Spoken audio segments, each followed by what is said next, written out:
Welcome. It is, what day are we on now? It's the 30th of November. It is the Sunday, 30th of November 2025. It's 10 o'clock in the morning on a Sunday, of course, in the UK.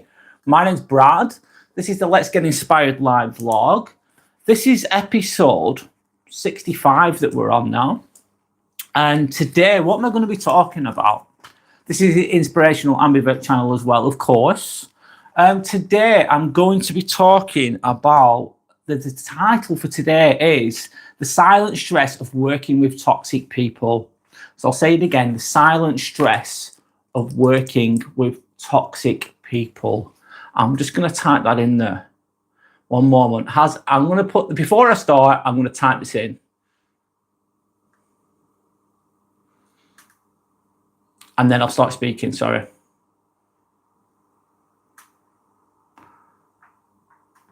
Has anyone ever worked with toxic people?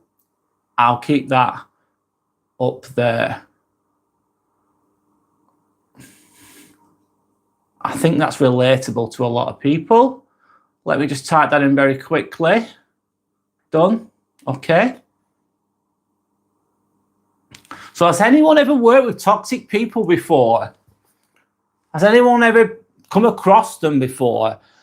Well, what I'm going to speak about specifically today is the sometimes toxic people are very obvious, and they're very it's obvious, you can see them, you're around them, but sometimes it's a lot more subtle.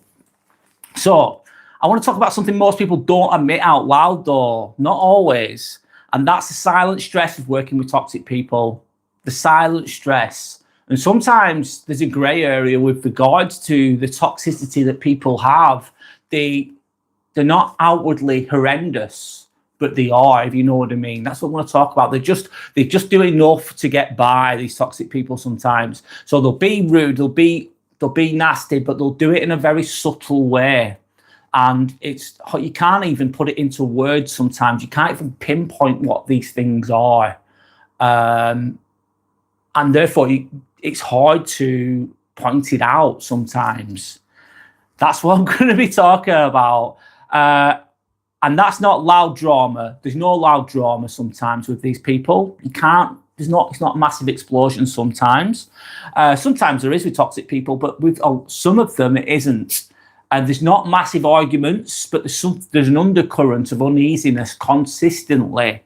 And there's not someone screaming, there's not someone shouting out loud. There's just that heavy energy that you can feel. You can feel it in your life sometimes within a family dynamic, or you can feel it within the work environment. When nothing looks wrong on the surface everything's going okay. If you look from the outside looking in, and you had a brief look at the social dynamics, the culture of somewhere, you can think, oh, it looks okay, but under the surface there's something bubbling away.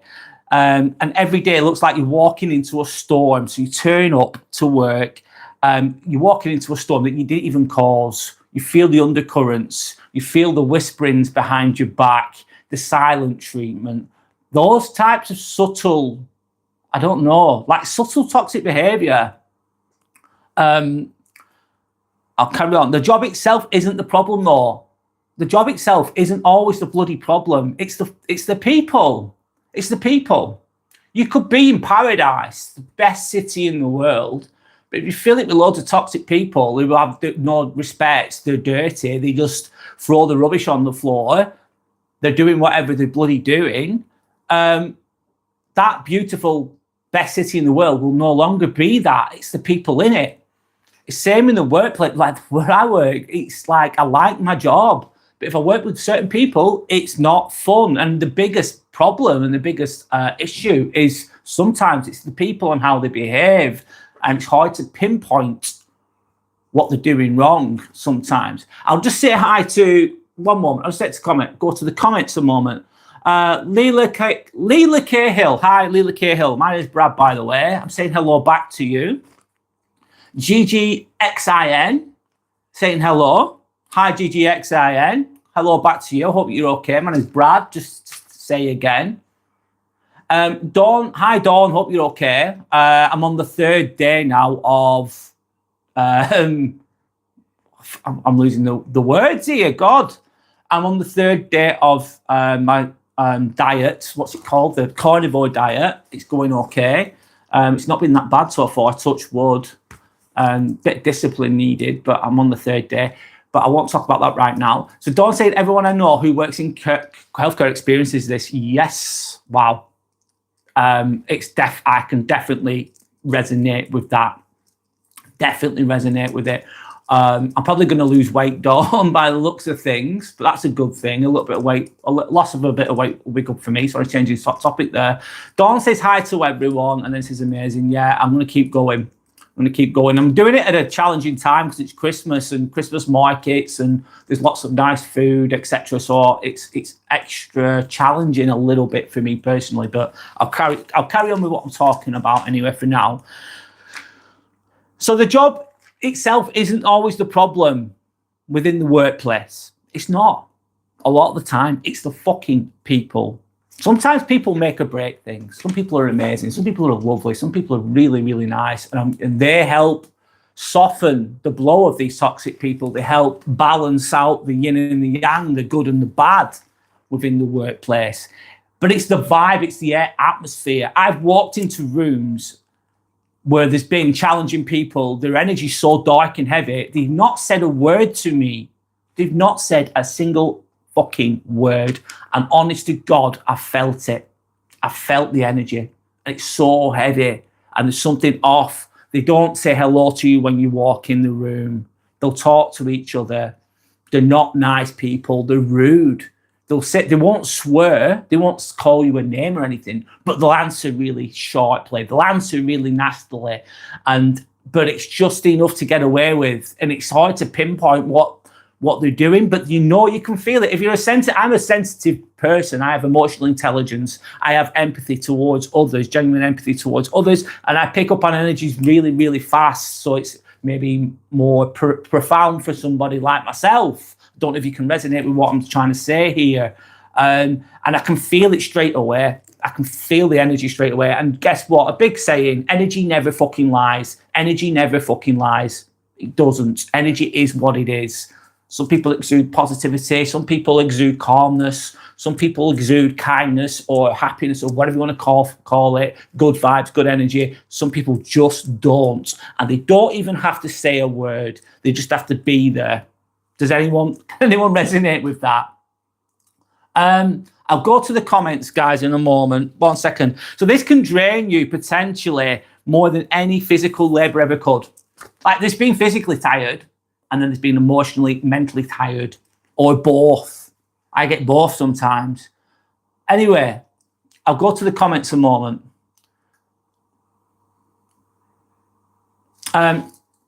Dawn saying, yes, absolutely, there's treats everywhere. That's in relation to Christmas. I'm doing a carnivore diet, basically. I'm only eating meat, and there's treats everywhere that look delicious as hell, and it's challenging. I was at a garden centre yesterday, and it's like Christmas markets there. It was amazing, amazing place, honestly.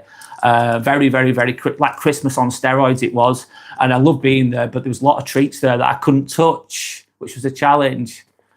Roblox Trader says, I don't care. Hi, Roblox Trader. You don't care. Why don't you care?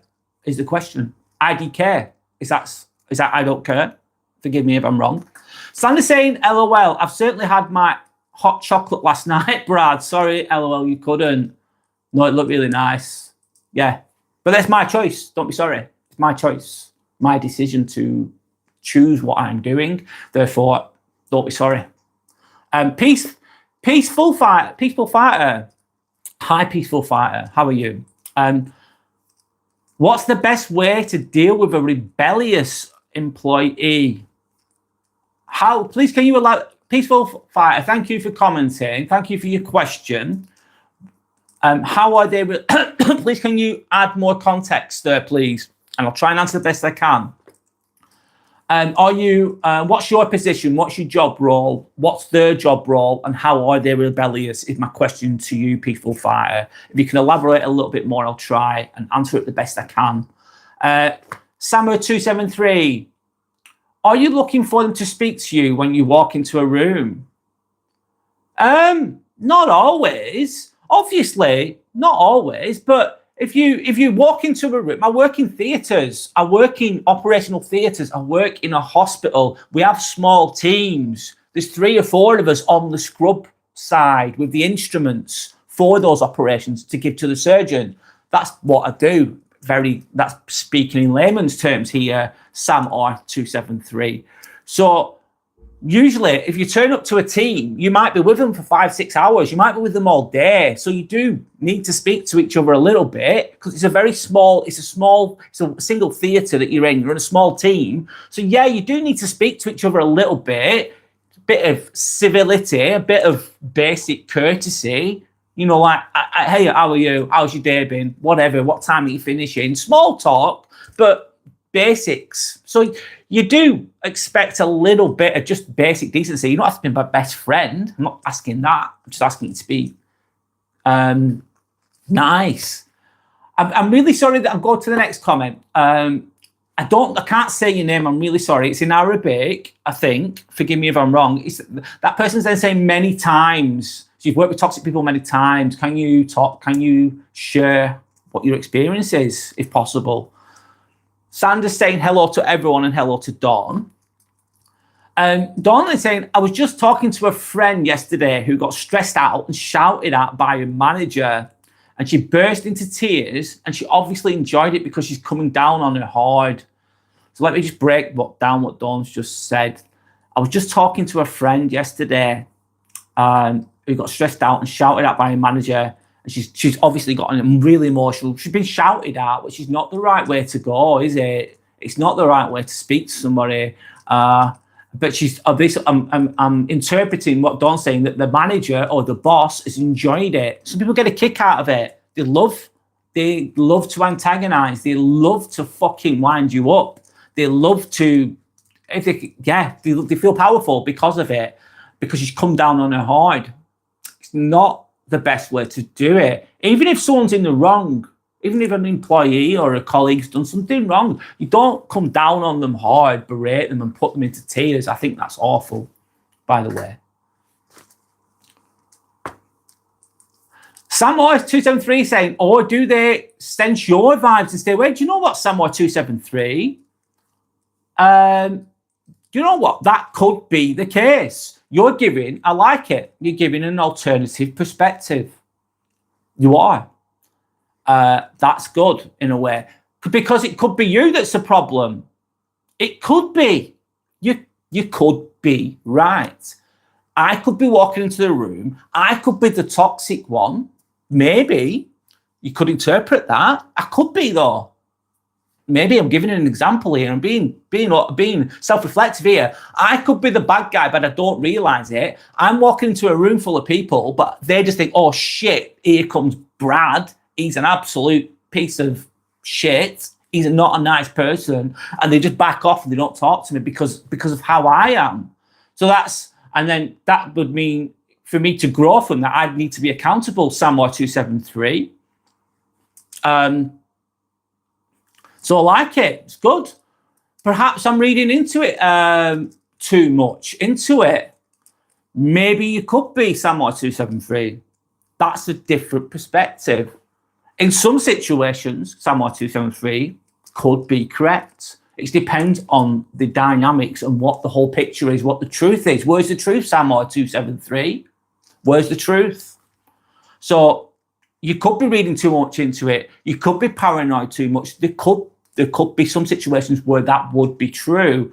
However, a lot of the time, it depends on the situation, doesn't it? So you've got individuals who are behaving in toxic ways. You look at the actions. You look at the actions. You look at it from a neutral perspective. You're going, this person does this. They do this. They do this. There's a pattern.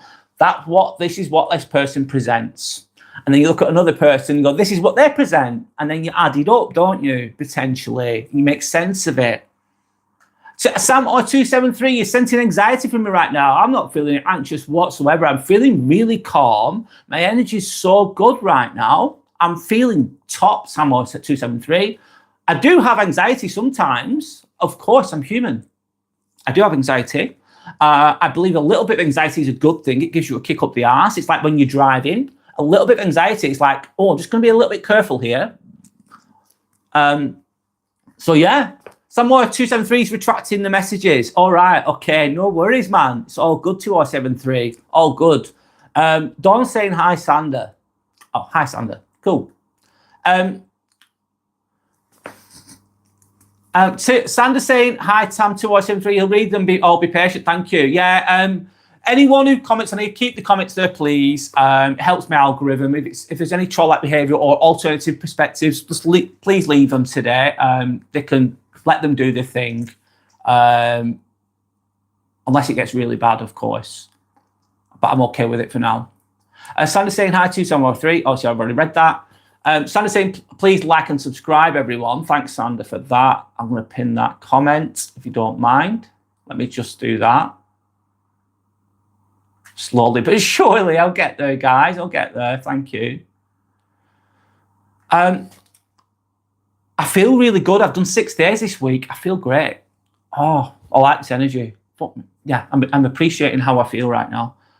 Dawn saying, Sander, I got a new mug and it's a Highland cow in a Sander outfit with a little trough on the front for a biscuit and I can't use it. Maybe nearer Christmas, I'll shove a Biscoff in it.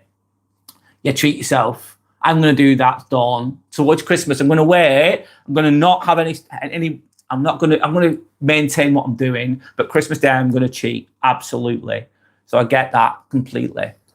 Sandy's saying, oh, that's adorable, Dawn. I love the Highland cows. Yeah. We saw some at the market yesterday. Sandy's saying she decorated a tree. She decorated the tree and she's so happy and excited. Brad's going to do a live with the decor hopefully soon. Yes, I will do. Not today, but in the future I will do, of course. Going with the Christmas theme. Samurai273, I work similar job as you. What do you do, Samurai273? We all have our roles. Yes, we do. I'm usually focused on work. I greet people first. People I see every day greet me first. Yeah, so you're getting along with them. You might have do you have a good work environment, Samurai273? Is the question. Do you have a good work environment? Hi, Mr. Green Dog. He says no. Good for you, man. He says hi, Mr. Green Dog. So you don't work with toxic people? Oh, good for you, mate. Because that's a win, isn't it? One moment. Sander then saying, sounds good. Staying focused on your work really helps. Yes, people you work closely with usually greet you. But what happens when they are inconsistent, rude, and/or toxic? Yeah, if you've got nice people, you don't have to think about it. If you've got decent people, they have good behaviour, you don't even need to, you're in a good place. A lot of people are like that. It's when they're inconsistent. That's a red flag as well. They'll be nice to you one moment and then they're nasty. Nice to you one moment and then a little bit of nasty. They're always trying to pull and they're always adjusting their behaviour randomly. You don't know what's going to come next. I'll talk about that later. I get what you're saying, Sander. Sander saying, my rule is work. Do the work, get paid, go on. Samurai273, I absolutely agree. Do your job and fuck off home. Absolutely. Just get the job done. Yeah, I do that sometimes. Sometimes as well, you're not around the best people in the world or the nicest people in the world. They're not your friends. They're your colleagues. You can be friendly with them. Absolutely. You can have a laugh with them, hopefully, if you're lucky. Absolutely. But they're not, in my opinion, they're not your friends because you're all there for one reason. Why are you at work? You're there because you get paid. And if you weren't at that particular place where you work to get paid, you'd be somewhere else working to get paid around different people. So a lot of people get too, maybe people don't agree with this, but get too locked into that kind of thing. Anyway, I'll carry on.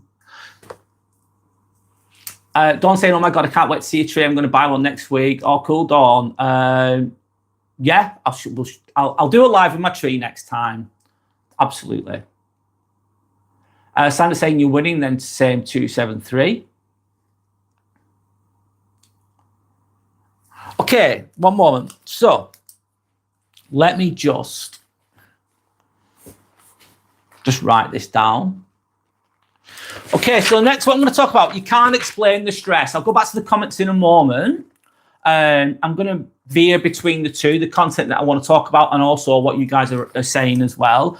You can't explain the stress sometimes within these environments with toxic people who are in that grey area. It's not always obvious. Sometimes it's obvious, sometimes it isn't.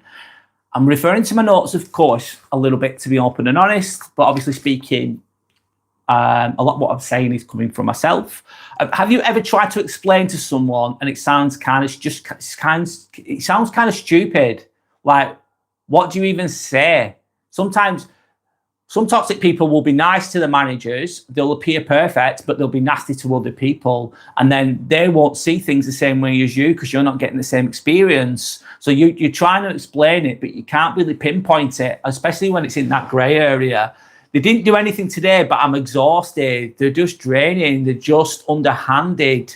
It's not one big moment either with these toxic co-workers potentially. It's not one big massive moment where they've been absolutely horrendous. It's all the tiny little things that stack up. What are those tiny things going to look like? What they're going to be? The tone. All about the tone. I could say to you, oh, don't be a dick. Don't be silly. That's funny. Don't be a dick. Like, you could say, I've swore there. I've said the word. I've said a swear word, but I've said it in a light way. I said it in like a light way, in a calm way, and from my perspective, in a friendly way. Like, oh, don't be silly. It's okay. Don't worry about it. Don't be a dick. Don't worry. It's okay.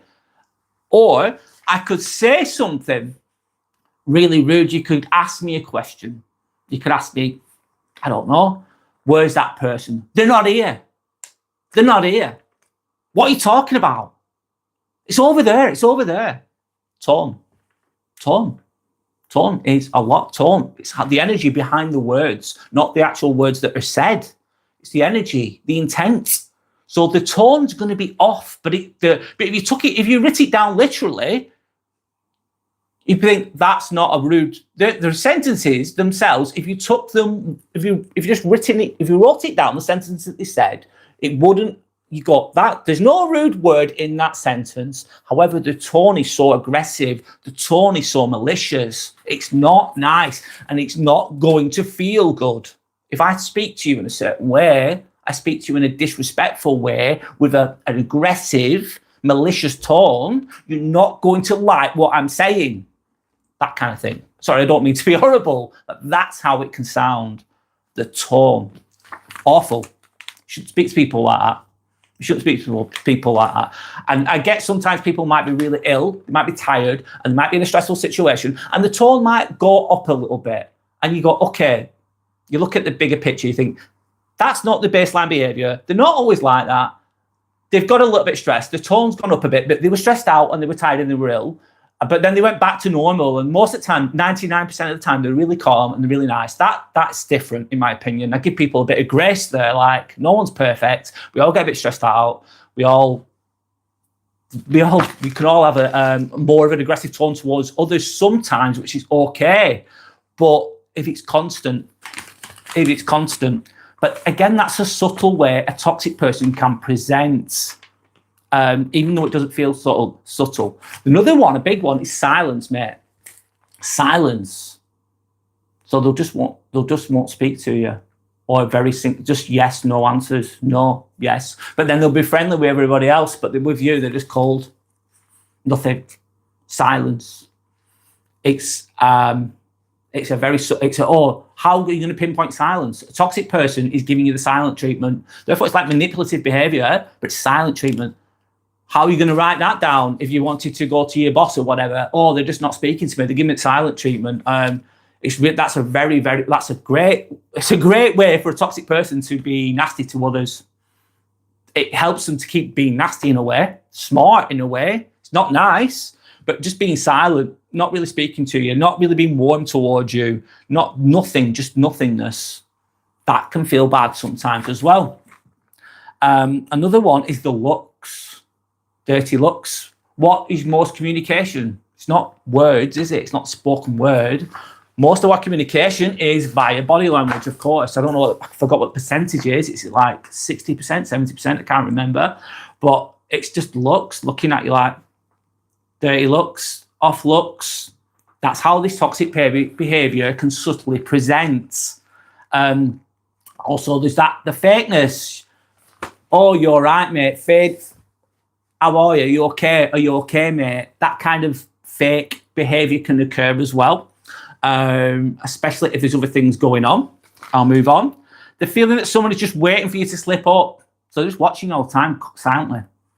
They're just watching you, pointing out what you're doing wrong. You did that wrong. No, move that there. And then they'll be potentially reporting you for very minor discrepancies. They're just trying to look. They want you to slip up. They want you to fuck up so they can report you and they can get you into trouble even though you've not done much wrong. That kind of thing can occur as well. And it's a stress that you can feel more than you can describe. If this is all the time, it's a death of 1,000 cuts, mate, potentially. And if that's the culture of somewhere, and a lot of people are like that, it's going to feel unsafe, potentially. That's my perspective anyway.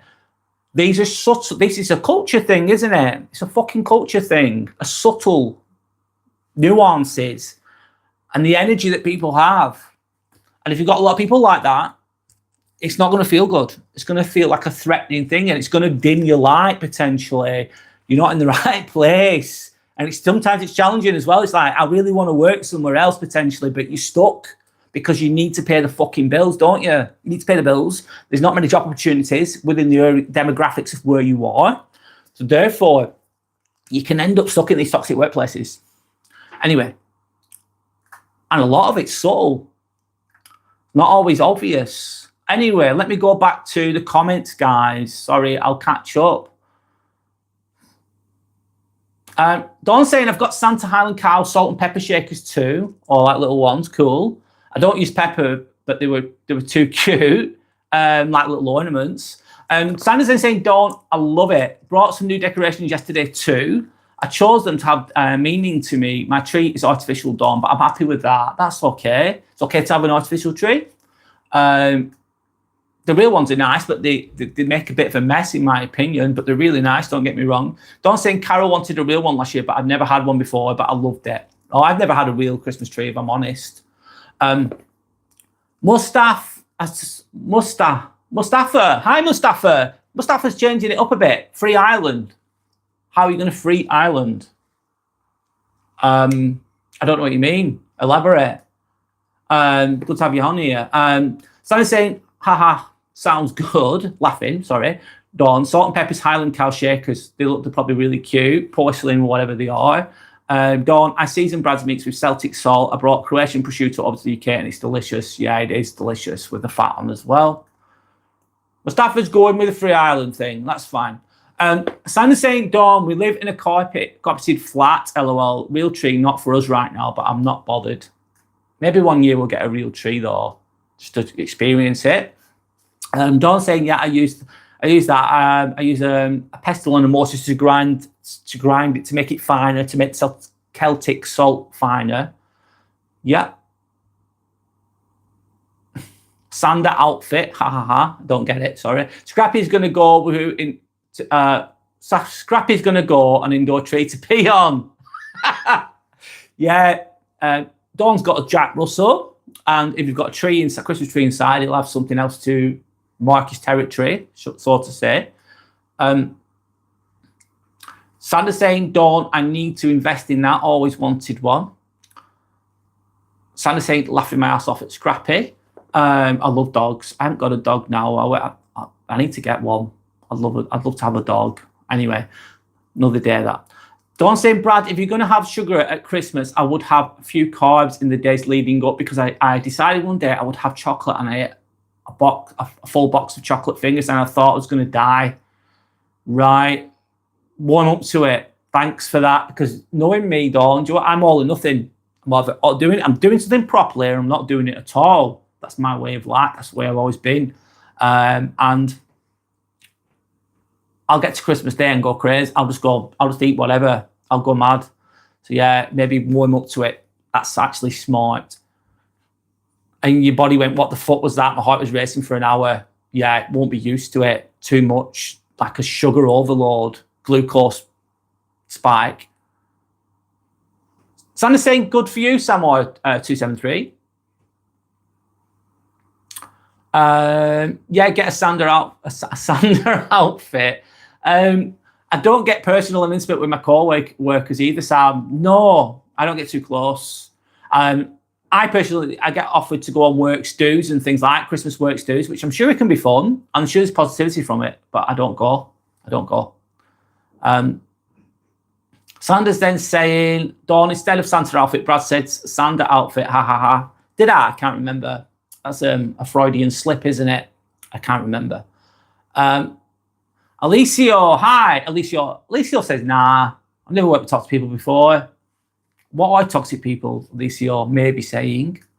Sander's then saying, Dawn, can Brad have ceremonial cacao instead of chocolate? And yikes, Dawn, that sounds like a bad experience. What the fuck? Your body was shocked by it. Sander's then saying, shoo, toxic people. I'm saging and blessing this chart. Sander's then saying, I'm like a watered down version of Mr. Gold. LOL, spending a life. That's great. Samoa saying you have a Yorkshire accent. It's similar. You're close, Samoa 273. You're a little bit wrong, though. This is a Lancastrian accent, if you want to go by county.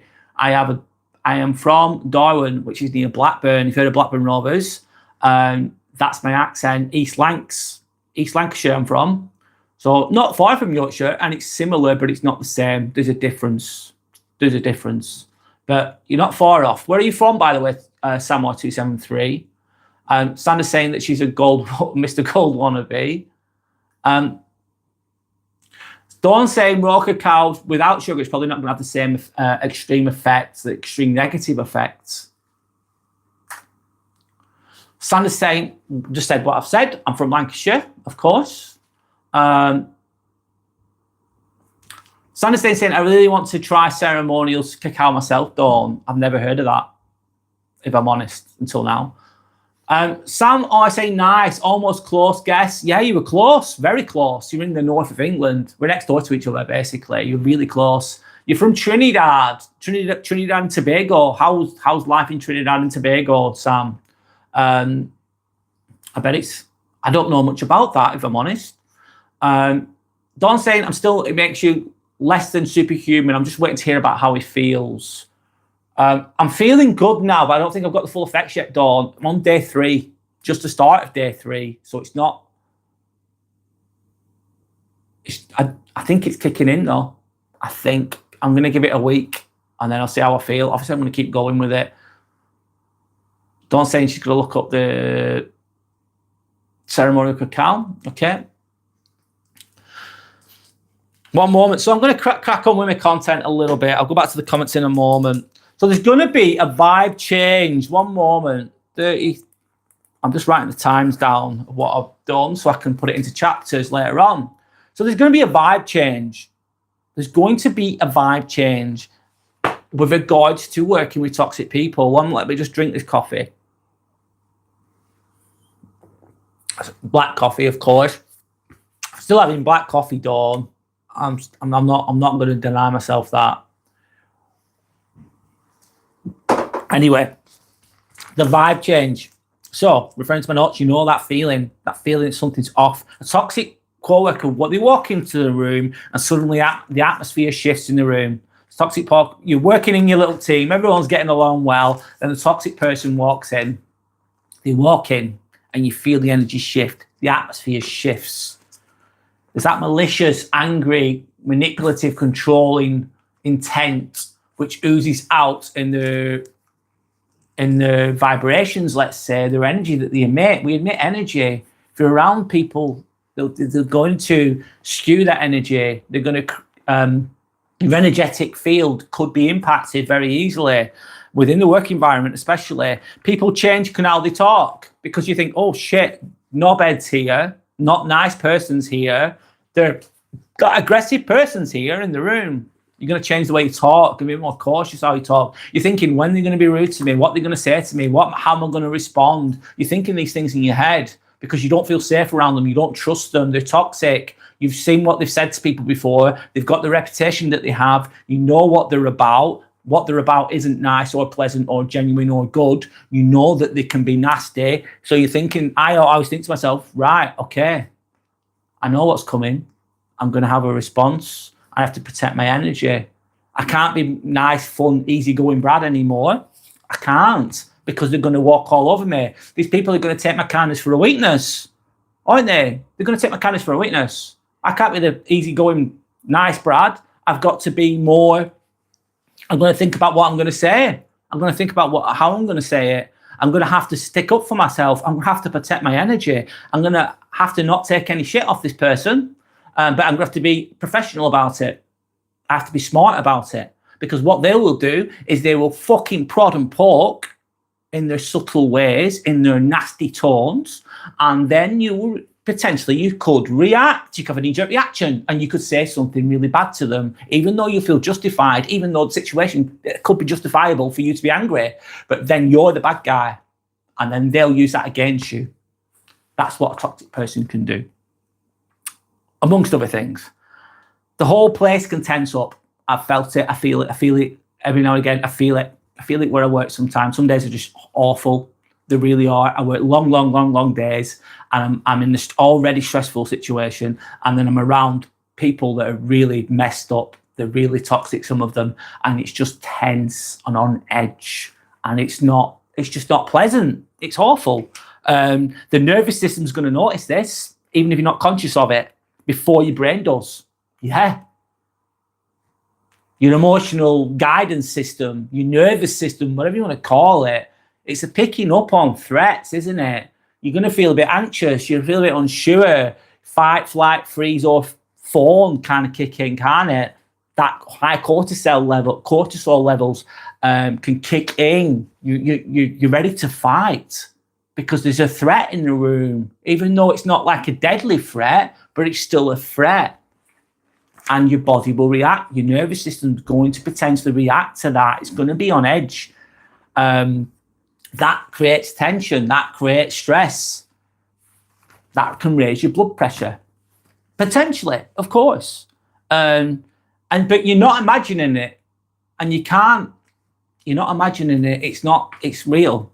Sometimes you think, oh, is it me that's off? Am I in the wrong here? No, a lot of the time, if you're around a really truly toxic person that's being underhanded, that's being covert, let's say, more like covert, you're not imagining these things. These things can be occurring. And people like myself and like a lot of you guys that are watching this, I don't know if you resonate with this, I think a lot of you will, and maybe all of you do.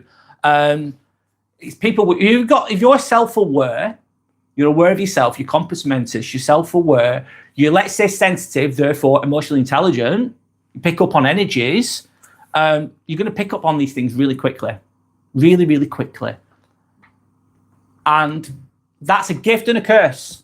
Because sometimes it's great. I can pick up on an energy of someone. I know, sometimes I've come across people, because I've got the experience of it now. I don't know everything. I get it wrong sometimes. But a lot of the time I can pick up and think, I know what that person's about before they even said a word. I know exactly what that person is. I know what they're going to present. I know who they are.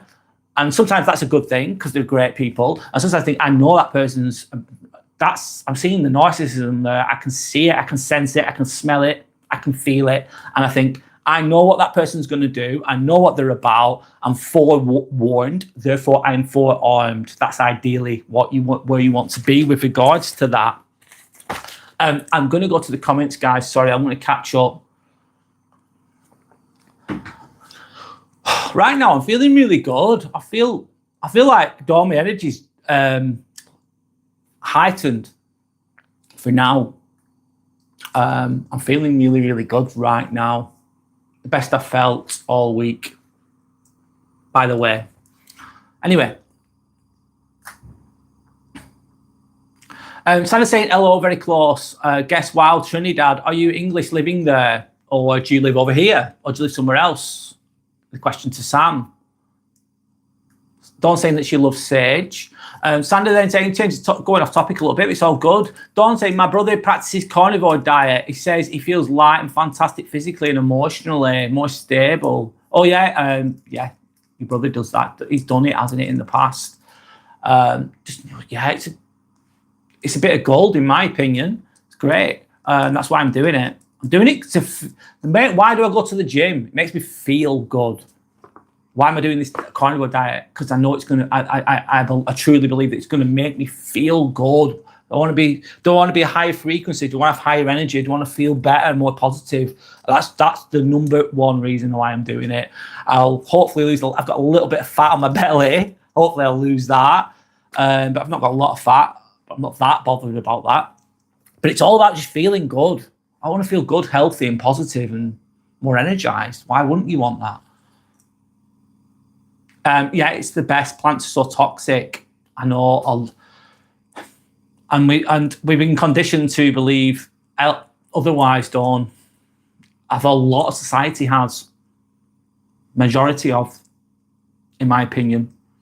And we just look at the positives that those plants can bring, which there is some evidence of. However, there is toxins in there as well, which is just basically, that's not common knowledge at all. As I'm sure you know, Dawn, it really isn't with regards to the toxins that can be emitted from plants, of course.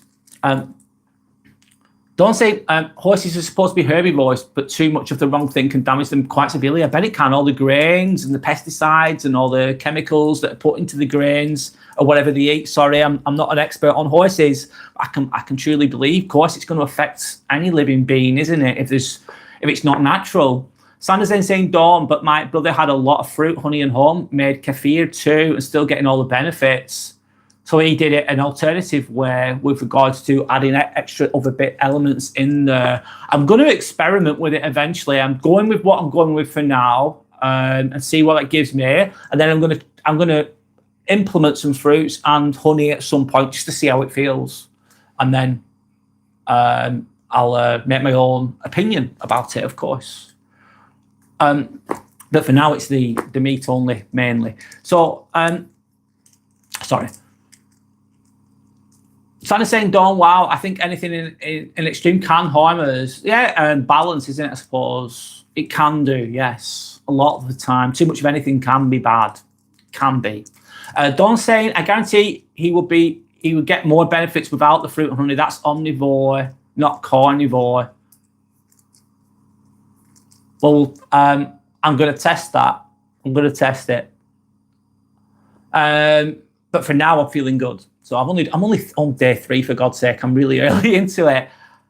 Don't say I'm guessing he's following Paul Saladino. Sanders then saying, Dawn, he started carnivore diet only, and it was too extreme for him, for a brother.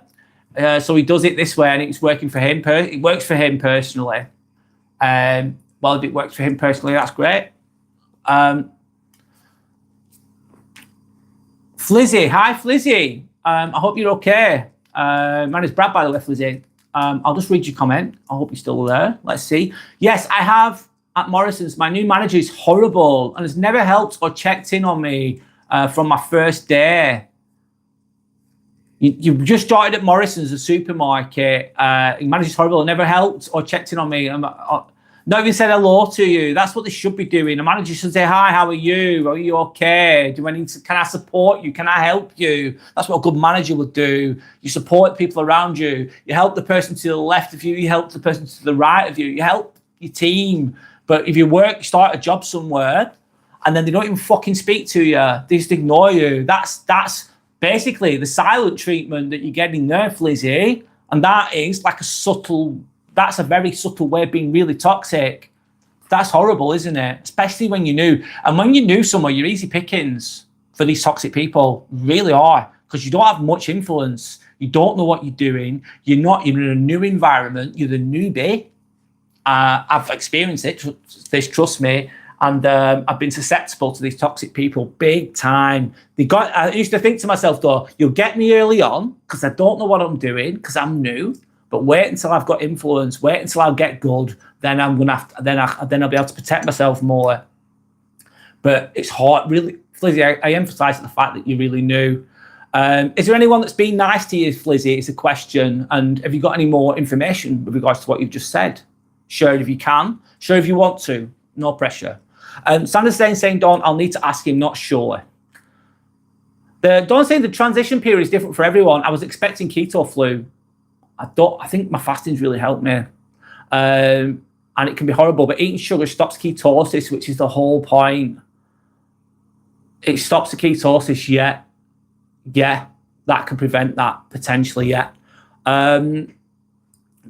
So far, my transition period has been really good, but I'm only on day 3. I was expecting to feel a bit like down and a bit my energy being bad, but I believe, I might be wrong and we'll see how it goes, but I do believe that I do fast on a regular basis twice a week for different periods of time. So I think that's helped me. So I'm just saying, no idea, but my bro lost loads of weight on this diet and he's feeling amazing. Good for him. Sam saying, no, I have a very, hi, sorry, Sam273, getting there eventually, mate. Thank you for anyone that's liked and subscribed, by the way. It means a lot. I really appreciate you all. Just saying, just short, thank you for anyone that's commenting. Thank you to anyone that's watching. I'm just showing some appreciation there. Thanks to you all. Sam saying, no, I have a very basic life. I do setups for concerts and festivals. That's really interesting, Sam.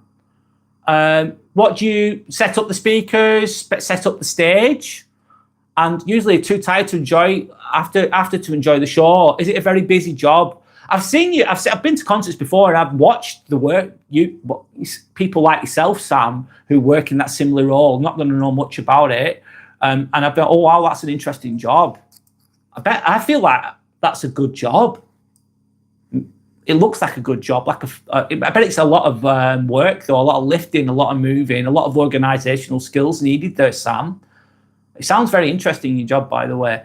Dawn's then saying, if you have previously eaten a lot of greens, the oxalate purge can feel awful.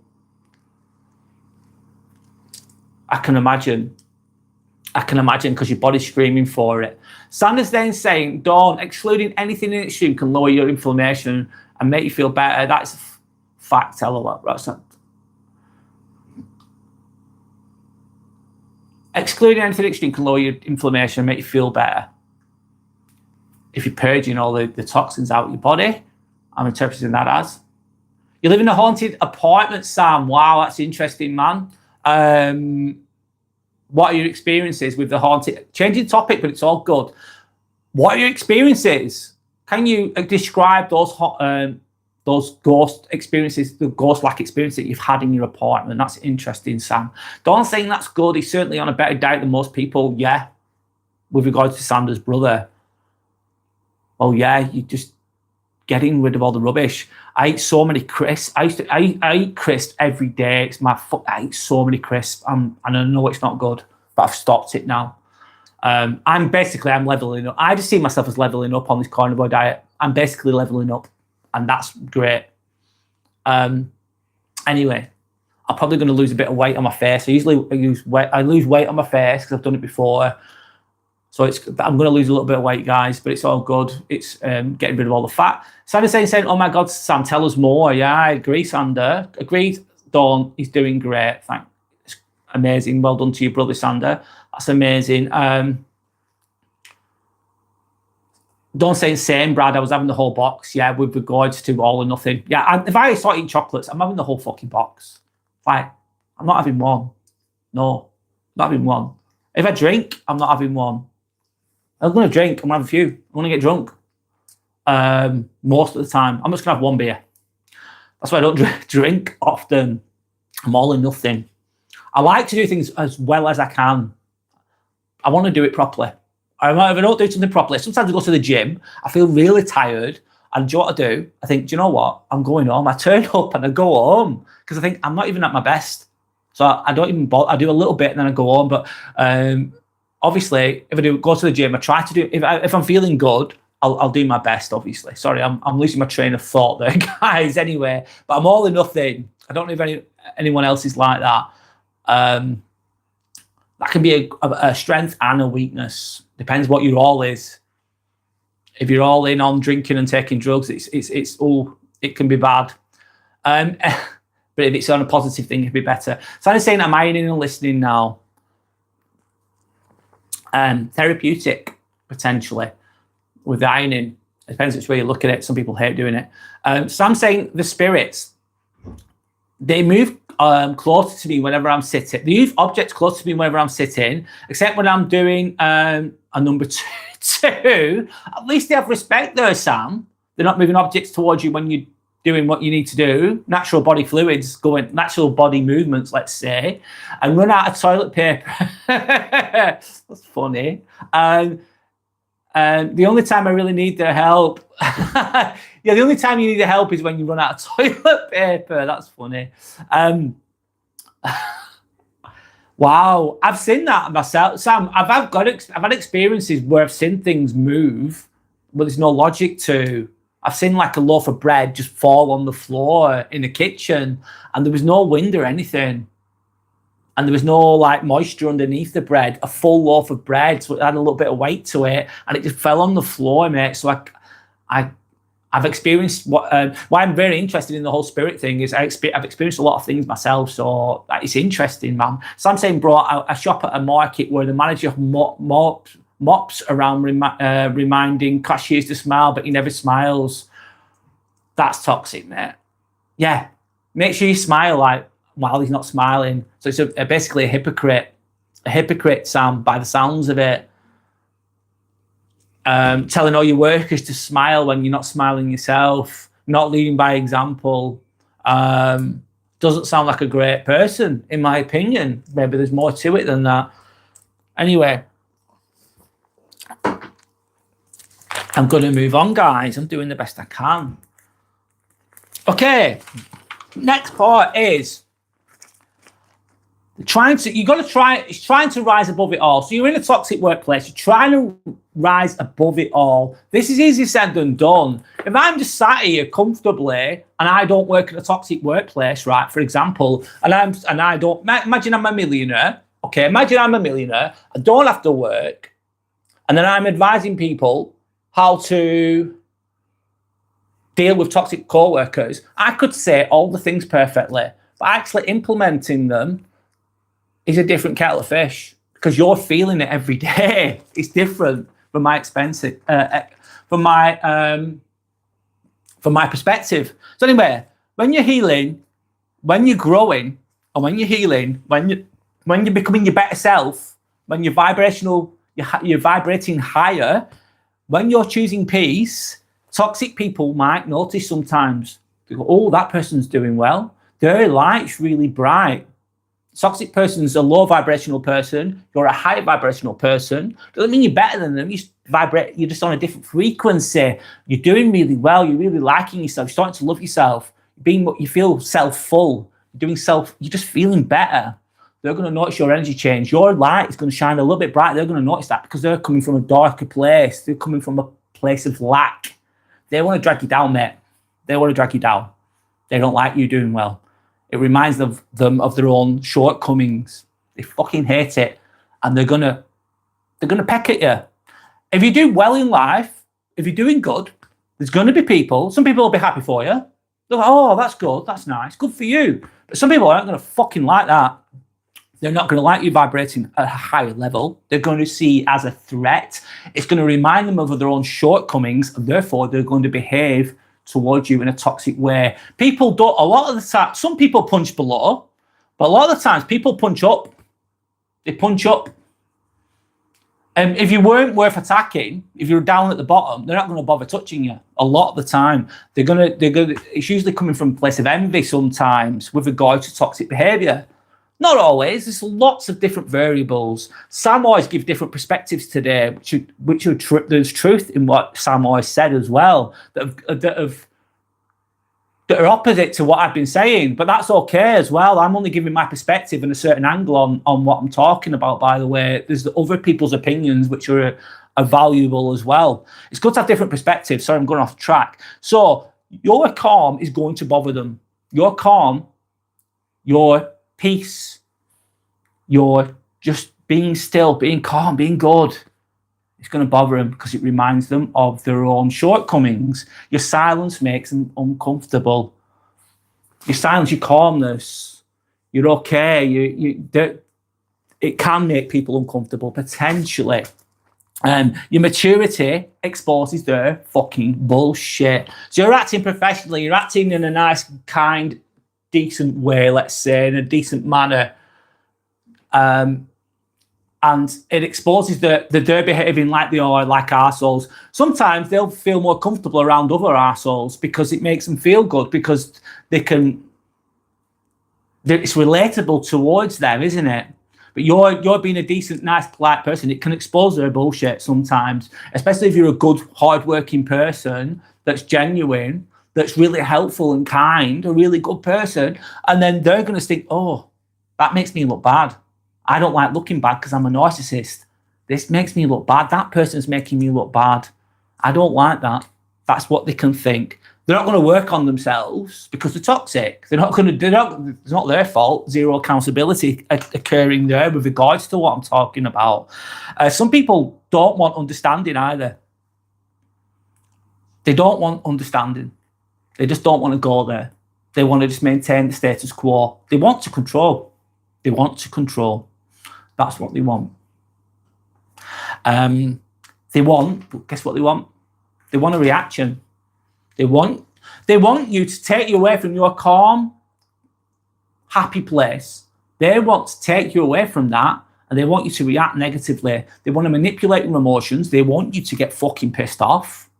They want to prod and poke. They want you to get angry. They want you to bring you to their level, to their vibrational level. They want to drag you down, crabs in a bucket. They want to drag you down potentially. This is what can occur. I'll go to the comments in a moment, guys, sorry. They want chaos. Some people are addicted to the chaos. They're addicted to, I've said this before, but what they're going to do, some people, some, not all, it's a lot of different variables here. What they'll do is they're addicted to the adrenaline kick of an argument. It gives them an adrenaline kick. It makes them feel good. So what they'll do is they'll go, if they don't have that, they feel a bit off. They're not happy. They're not happy with themselves as they are. They have to get their happiness from on the back of other people. So they're going to prod and poke you. They're going to fucking annoy you. They're going to be rude to you in their own subtle ways sometimes, or sometimes obvious ways. And then you're going to react, and then they'll play victim, or they'll get into an argument with you. They want an argument. They want an argument, and ideally they want to win that argument, and they get an adrenaline kick out of that, especially if they get to win. That helps their ego. Like, yeah, I've won the argument. That's what they want. They want to drag you into their world. It's bullshit. It's not good. It's not healthy, but that's where they want. They want you in the chaos. They want to drag you into the chaos. They hate it when you're calm and you're happy. They don't like it. These people don't like that. And when you don't give it to them, they can try even harder. You're not giving it to them, they'll try even harder. They'll try different tactics. They'll do what they can. Not everybody's like this. A lot of people are nice, don't get me wrong, but this is what can occur. I'm going to go to the comments, guys. Sorry.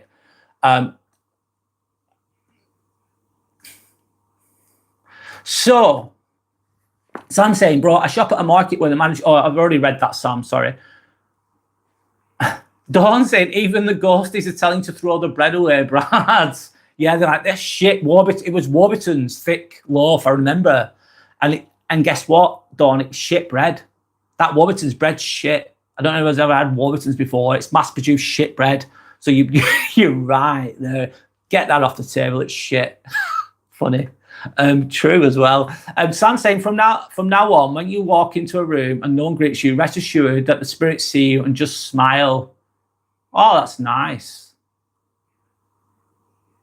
I don't know. I like that. That's nice, Sam. Sam saying this is the best channel ever. Oh, thanks, Sam. New subscriber. Thank you for subscribing, Sam. I appreciate that. Thanks for joining us today. Thanks for commenting. Thanks for sharing your experiences and your perspectives. I appreciate that. Yeah, thanks. People might have already heard this, but my channel is just about being open-minded. It's about I'm sharing my perspectives and experiences. It's all about personal growth, self-improvement. Talk about toxic people. I talk about narcissism. I talk about the troubles that men have, and I talk about a variety of things. But it's all towards self-improvement. But I only give my own perspectives. But it doesn't mean that I think that I'm always right. Maybe sometimes you can have 3 or 4 right answers to one topic. Different perspectives, and there's different situations, so it's all good. I like to. It's like a collaborative consciousness that That's the philosophy of what I'm trying to do, achieve. I don't know everything, Sam. I don't know everything, just be open and honest. But thanks for subscribing. I really appreciate that. Thank you. Anyway, good for you to be with us. Sandy's saying, oh, welcome, Sam. Lovely to have you here. Absolutely. Sandy's saying, Sam, I love that. Spirit see you. How beautiful. I remember that. I interpreted that the same way, Sander.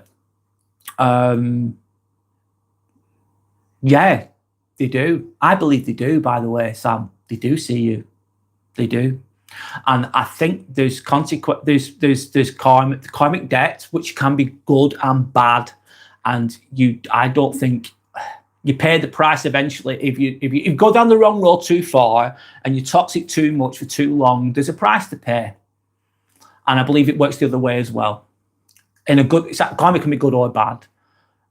It's not always obvious though. Sometimes you think, oh my God, that person's awful, and they seem to be winning all the time. But I do like to believe that there's a cause and effect, basically, good and bad. Maybe that's another topic I could go into another time, because that's open to interpretation. With regards to karma, is it real, is it not? Good question. I need to think about that one in depth. Sam saying true. I'm always in good vibes at work, not overboard happy. Do you have consistent work, by the way, Sam? But supervisors have always accused me of being in a depression. It's gaslighting. I've learned how to react to that. So they never underestimate the power of suggestion. I'll say it again, never underestimate the power of suggestion. And people say to me, honest to God, they go, oh, what's wrong with you, Brad? You look pissed off. I have like a chronically unimpressed face sometimes. Maybe not here because I can see my face right now, but I could, if you didn't know me, you look at my face, you think I look pissed. Sometimes I look pissed off and I'm not. Or I look unhappy, like depressed or whatever, but I'm not. Yeah, it's putting words into your mouth, Sam. Or accuse you of being in depression. That's just you. No, people can misinterpret you. And that's basically, Sam, they don't understand you. They don't really know you if they're saying those things. People try and put you in a box as well, Sam, sometimes, or they have with me.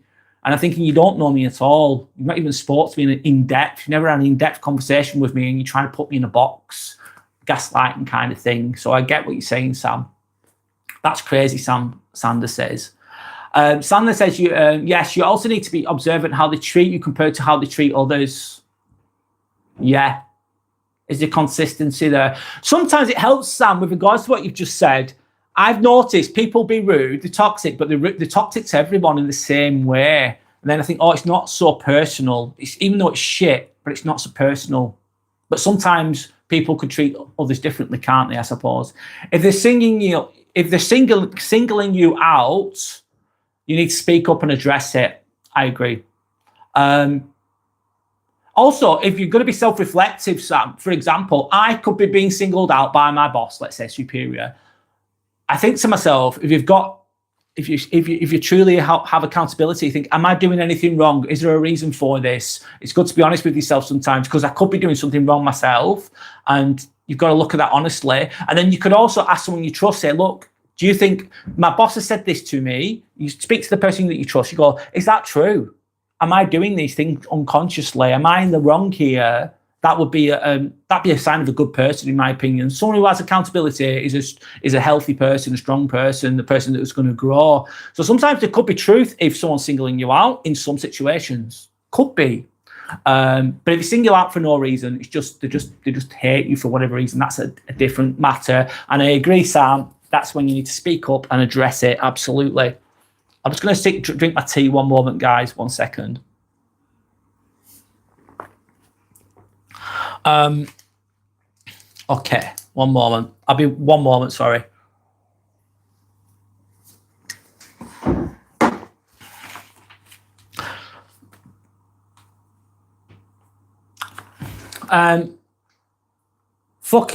Sorry.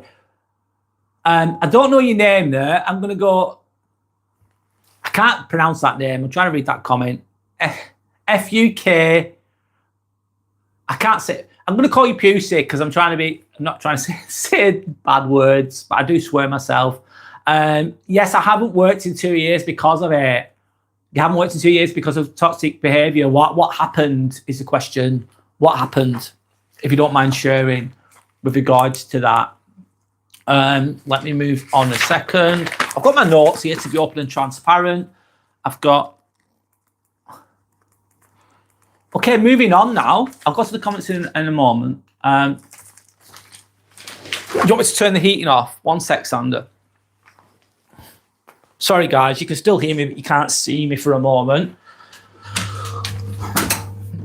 It's very cold here at the moment in England, in Lancashire. It was like -4 last night. We've had the heating on for a while, but we don't have it on all day.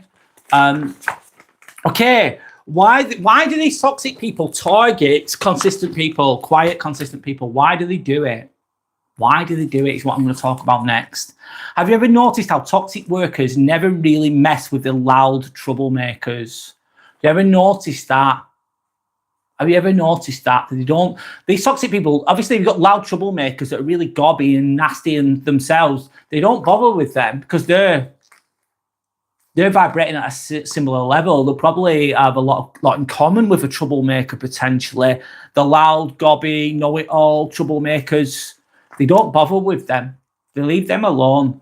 One, because they are similar to them themselves, so they won't be nasty to the toxic people. And also, they know maybe it's a bit of cowardice as well, because they're thinking that loud troublemaker is really gobby, and if I do anything to them, they'll bite my head off. So I'm not going to bother with them. I'm not going to mess with them. They do like to tend to target the really, the quiet, consistent worker, the one that's really good, the one that's really nice, the one that emits warmth and being genuine and has integrity. Sometimes they'll target those instead. They go for the quiet ones. And a lot of the time, like I've just said, they go for the quiet ones because some people are really kind and quiet and they're introverted, extremely introverted, some people, which is not a bad thing. It's a good thing, man. They're not being horrible. But they think, they're really kind, so they're not going to say anything back to me so I can get away with it. They're easy pickings. People mistake kindness for a weakness, don't they? And people mistake that strength is always loud and quiet is weak. Strength is always loud, quiet is weak. Not true.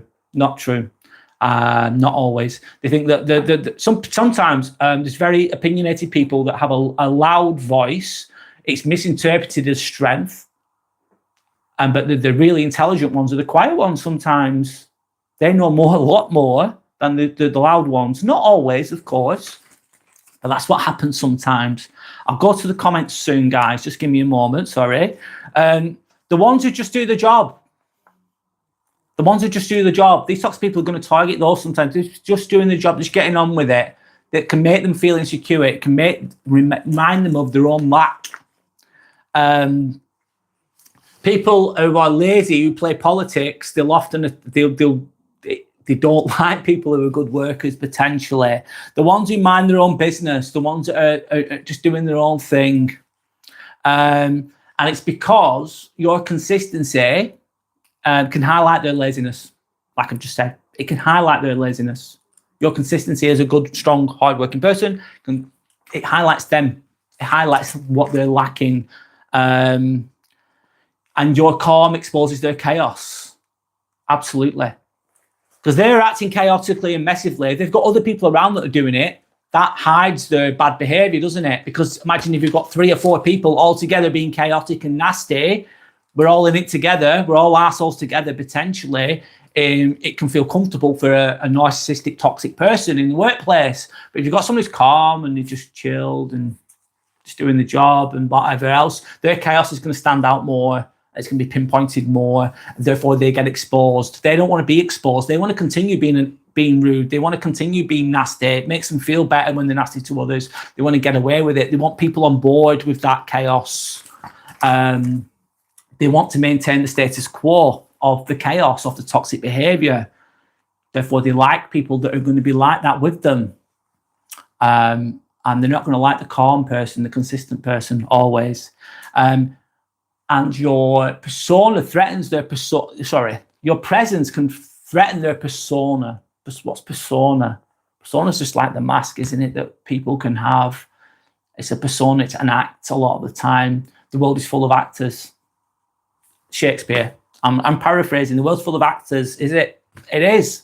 They're trying to keep the persona that they're trying to keep up, your presence, your presence, your genuineness can expose their persona, their falseness. It can make them look within sometimes.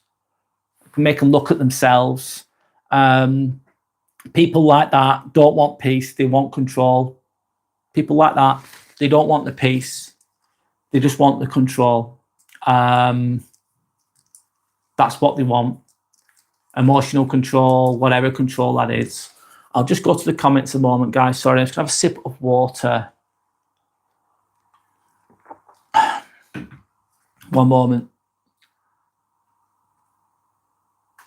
So I'm saying, yes, you also need to be observant of how they treat you compared to how they treat others. Yeah, I've already said that, haven't I? Sorry. Sandy's saying, Brad, hello, can you turn the heating off? I've already done that. Sandy's then asking, hi, fuck, I can't pronounce that name. Pusey, I'm going to go with. Oh, sorry to hear that. What happened? Sandy's saying, I've left jobs because of the toxicity. You should know your limits. You're right. I eventually look back and regret leaving some of the best jobs I've ever had. Sometimes it's not the job, like, Sam, it's the bloody people. But the universe always opens up other opportunities. Love that. The universe always opens up other opportunities. It does if you trust it. If you trust that, it's like law of attraction, trusting the universe. I'm all in on that one, by the way, Sam. I resonate with what you're saying. The universe always has your back. Yeah. And sometimes you need to feel uncomfortable to get you where you need to go. And that uncomfortableness can feel horrendous. It could be uncomfortable. It's like growing pains. Like if you're feeling uncomfortable with something or somewhere, there's something that needs to change. Maybe it's within yourself. Maybe it's just going down another avenue. It's like you're meant to go over there. You're meant to go left, or you're meant to go right. We'll go with right. You're meant to go right, but you keep going left.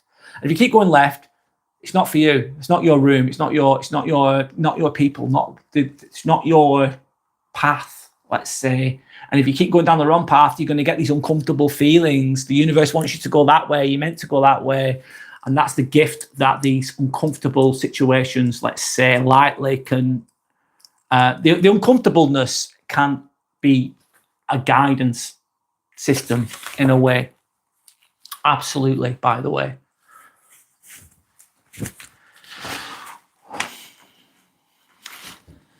Okay, so I'm going to move on in a moment.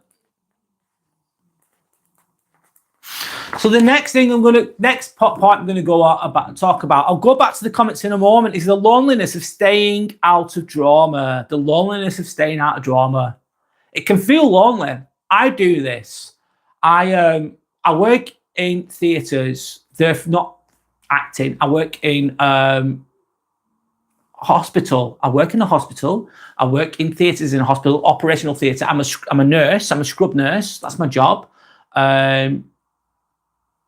I don't know if everyone's heard this before, but I'll say it again. So I work in orthopedics, so hips, knees, shoulders. I do a variety of things. I work in plastics. I work in neurology,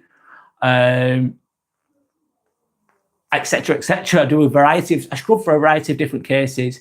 And I forgot my point now. However, yes. And sometimes there's toxic behavior within those teams. There's some really nice teams, but some really bad ones as well. And I don't sit with everybody else. I sit on my own. And I have my own energy, and I stay away. I try and stay away from all the bullshit. I try and stay away from all the bullshit as much as I can. So I don't want to be in the cliques. I don't want to be in a clique. Clique. Has anyone come across cliques before within the workplace? But it's a group of people that are getting along, which is not always a bad thing. Cliques are going to happen. It's just natural within the workplace. But I try not to get too sucked into them. You don't want to be in the gossip circles. Sorry, losing my train of thought a little bit, guys, here. Gossip circles. Gossip keeps people together potentially sometimes, doesn't it? People can form friendships via the gossip, can't they? I suppose it can have some positive elements towards gossip, and gossip can be interesting, especially in the workplace. Oh, this person did this person did that. It helps people alleviate the tedium of the work day, doesn't it? The gossip. Oh, what person else happened over here? This person said that. This person's fallen out with that person. It can be interesting. It can be. But from my perspective, it can. But if you get too sucked into that gossip, then you're involved in it. And it's not good. It's low vibrational, isn't it? He said, she said, blah, blah, blah, blah, blah. So if you do, I avoid it as much as I can. I don't always achieve this, by the way, but I keep away with as much as I can. But you don't want to be in the gossip circles. You're avoiding it. You're trying to come away from toxicity. You don't want to sit there pretending to like everyone. You're genuine. You're not blowing smoke up people's asses. You're not being fake. You're just being genuine, civil, polite, and that's it. That's all you need to be sometimes. So you keep to yourself. You're keeping to yourself. But then that gets twisted too. So being yourself can get twisted. Sitting on your own, avoiding all the bullshit. They're like, oh, this person's sitting on the fence. They don't want to, which some people want you to pick sides as well, especially if it's like a clique of people that are toxic. They want everyone to agree to their story, to their narrative. And if you're not going to do that as a worker, they can twist that. How are they going to twist it? They're going to start to think that you're rude, that they might see you as arrogant, or you're acting better than everyone, or you think you're better than us because you're not engaging with this gossip. You're not jumping on you're not on our team kind of thinking can occur. And that's all because you don't want to be involved in the bullshit. So that's what can happen when you don't want to be involved in the workplace bullshit. Keep to yourself. You're just doing your job and you're going home. Back with what Sam said before, which I agree with. You're there to do a job. You're there to earn money. And you go home. You do the job to the best of your ability. And then you go home. You don't want to get involved in the bullshit. But some people can twist that and see that you're... and they can see that you're... What am I going to say then? They can see you as a threat to their status quo. So I'm saying the whole live stream should be an employee handbook. Seriously, very enlightening. Oh, thanks, Sam. I don't know if they'd appreciate my swear. I swear a bit sometimes, Sam. But that's how I communicate, honestly. I don't swear at people, but I do swear sometimes. So I don't think they'd like my swear words in their employee handbook. Yeah. It'd be a much better world if people followed this more. Not that I have all the answers, Sam. It'd be a lot. Hopefully one day we get there in humanity. I don't know if we'll achieve that, but thank you for the compliment, by the way. I appreciate it. Thank you. Yeah, just because you don't want to be, going back onto topic a moment, just because you don't want to be involved in the bullshit, they can see you as a threat. Like, oh, this person's not following. It's almost like sometimes it's hierarchies within hierarchies, you know, the pyramid or whatever. You've got the leader, let's say the alpha. I don't believe in alpha beta thing, by the way, but I'm just using it as a reference. But there's hierarchies, and there's like the leader, and then there's the followers. And then the leader, let's say the most toxic person within this hierarchy, they might be the team leader or whatever they are. They might not even be a team leader, it doesn't matter. And then they're going to think, they want to bring you in. They want another follower. They want you to be the follower. They want you to be agreeable. They want you to be compliant in this toxic behavior. And you're like, no, I don't want to do it. I don't want to play. No bueno, not playing. And then they'll see that as a threat to their authority. They'll see you as a threat, as a problem, even though you're just trying to do your thing. And therefore they can, what's it called? The flying monkey thing can come out then, can it? Oh, this person's not following me, are they? They're not listening to my bullshit. They're not on board with my lies. So therefore they are a threat. So therefore I'm going to attack them. That can happen too. Absolutely. With some scenarios, of course. Obviously, with regards to people and workplace dynamics, people are complex and so many different ways of looking at things. So much different. So many moving parts. Can be complex sometimes with regards to people's behavior and their interactions with each other. Okay, I'm going to move on, guys. How is this going to affect you potentially? How's it going to affect you? How's it going to impact you? How you feel? You're going to feel drained if you're around truly toxic people too much. within a small team, you're going to feel it. You're going to feel it. I have days when I do. I have days right now when I do. I have great days as well, don't get me wrong, which helps balance it out. That's good. If you get 50-50 good, 50 good, 50 bad, that's not too bad. Depends what you say, but it can go home drained. You can feel mentally empty, absolutely empty sometimes, because you've been around all these people too long. And fight or flight, it's basically, what's it called? Inflammation in your body. If you're around toxic people and you're a bit on edge, you're waiting for them to attack you, you're ready to fight back maybe in your own professional way, but you're on edge a little bit, you're a bit stressed, you can't be truly yourself, you're not completely relaxed. And if you're around them people too long, they're going to infect you. The negativity is going to affect you. It's hard not to. And realistically, it's going to infect you. It's going to bring your energy down. It's going to make you, cortisol levels are going to go up because of the stress. Therefore, inflammation in the body. And you're going to feel mentally empty as well, like, because you're always ready to fight. You're all ready to, you're waiting for the next attack. You're waiting for the next rude comment. It can be mentally straining, potentially. You can feel, therefore, disconnected from yourself, maybe, and disconnected from what you're doing. You also, how's it going to affect you? You could not be fulfilling your true potential because you're not in a good work environment. If you're not in a good work environment and there's too much toxicity, you're not going to be utilized properly. You're not going to be utilizing your strengths properly. You're going to be dimming your light just to fit into these scenarios, and you're not going to be being your best self. Back with what Sam said, ideally, you go and find somewhere else. There's a risk in that.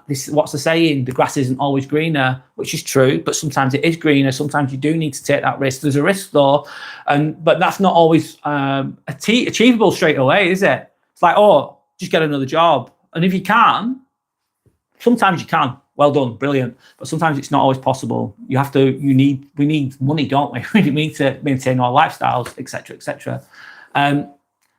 So I'm saying work sounds like a state penny. I can't say that. Sorry, Sam. Penitentiary. I'm saying it wrong, probably. Yeah, it does, mate. You can question yourself. Am I overacting? Am I the bad person? You can doubt your own feelings and your own. If you're around loads of negativity too much, it's going too much to extreme, consistently, day in, day out, you can question yourself. Am I in the wrong? Am I the bad guy? Why is people being rude to me? Am I a bad person? Or people take it out on themselves. A lot of kind people that have not really worked on themselves properly can feel like it's their fault, especially if you've got people pleasing behaviors that can really go against you. If you're a kind, consistent person, I've been there, done it, that's a people pleaser, I've done it, then you can doubt yourself sometimes. And sometimes doubt yourself's okay. Sometimes you could be the bad guy sometimes. Sometimes what you're doing needs improving, but not always. And if you're a bit of a people pleaser as well, maybe you've learned that growing up, which is not the best way to be. Too extremes in any way are bad, obviously. You can feel like are you overreacting, etc., etc. But that's not true, though. Sorry, I'm losing my train of thought, guys. I'm sorry. To speaking the best I can. So you feel like you're overreacting, but that's not you. That means you're overloaded. If you're overloaded with too much negativity, you're just overloaded. It's too much. The death of 1,000 cuts, mate. Death of 1,000 cuts can occur. And people can massively underestimate the damage of a toxic environment, especially when it's underhanded and you can't pinpoint it. It can do a lot of damage. It can do a hell of a lot of damage to how you feel, how you are. You're in a state of fight or flight all the time, potentially. You go to work with dread. Imagine you've got the weekend off. You've got Saturday, Sunday off. You're like, yes, Saturday, Sunday, I've got it off. Friday night, you're buzzing. You're going home, should I say. Saturday, you're buzzing. I've got the day off. Oh, it's great. Sunday comes.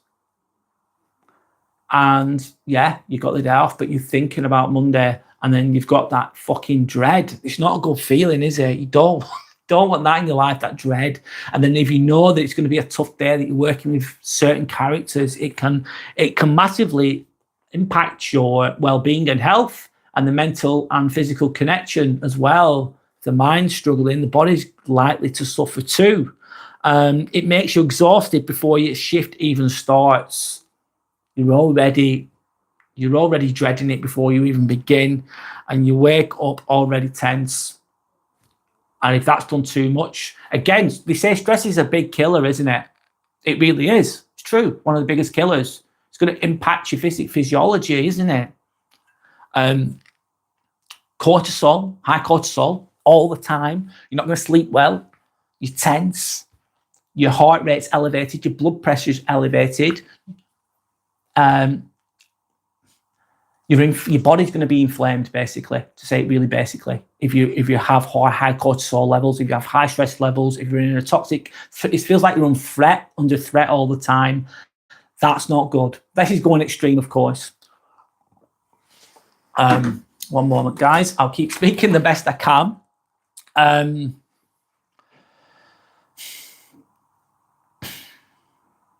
Anyway, so you're waking up already tense. I'm just going to relax for a moment. Sorry, guys. I'm just doing the best I can.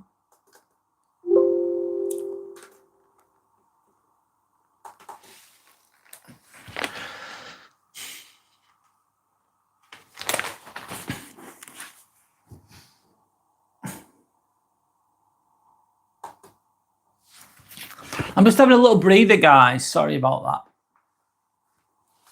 And I'm just going to click on here to see what's going on.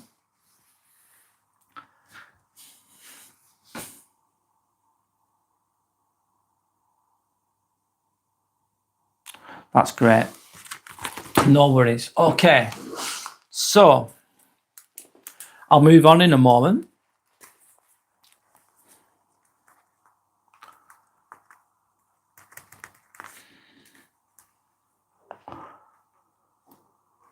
Okay, next part is the part that no one talks about.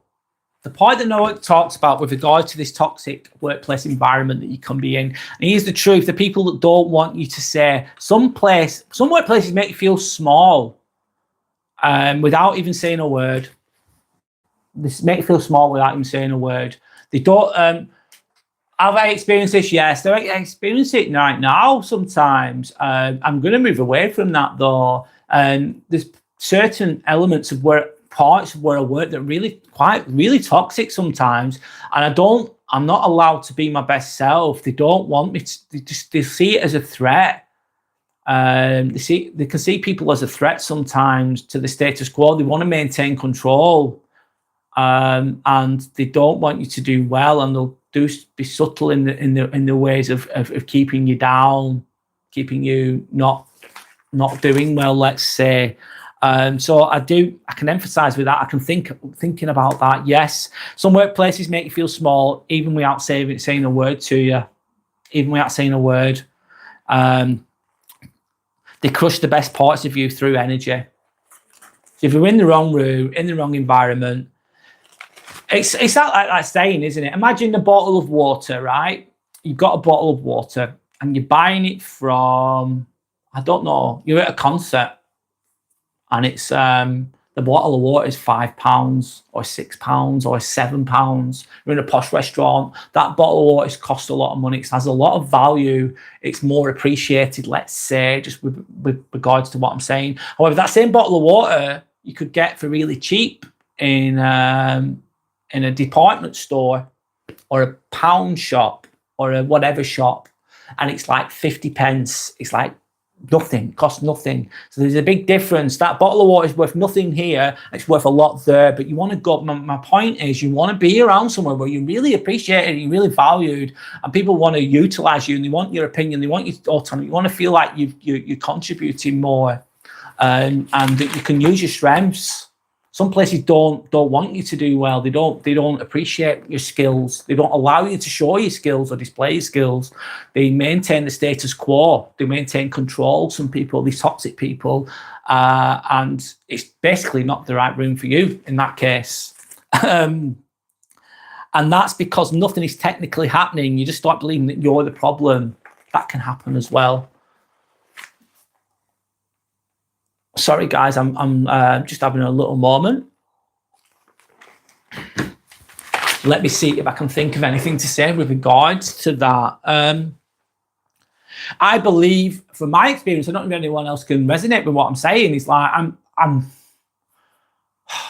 believe that I can do a lot of things, and I don't get the chance to do it. There's just not the opportunity to within, especially if you work in. I see things as a box sometimes. Thinking, what do you mean by box?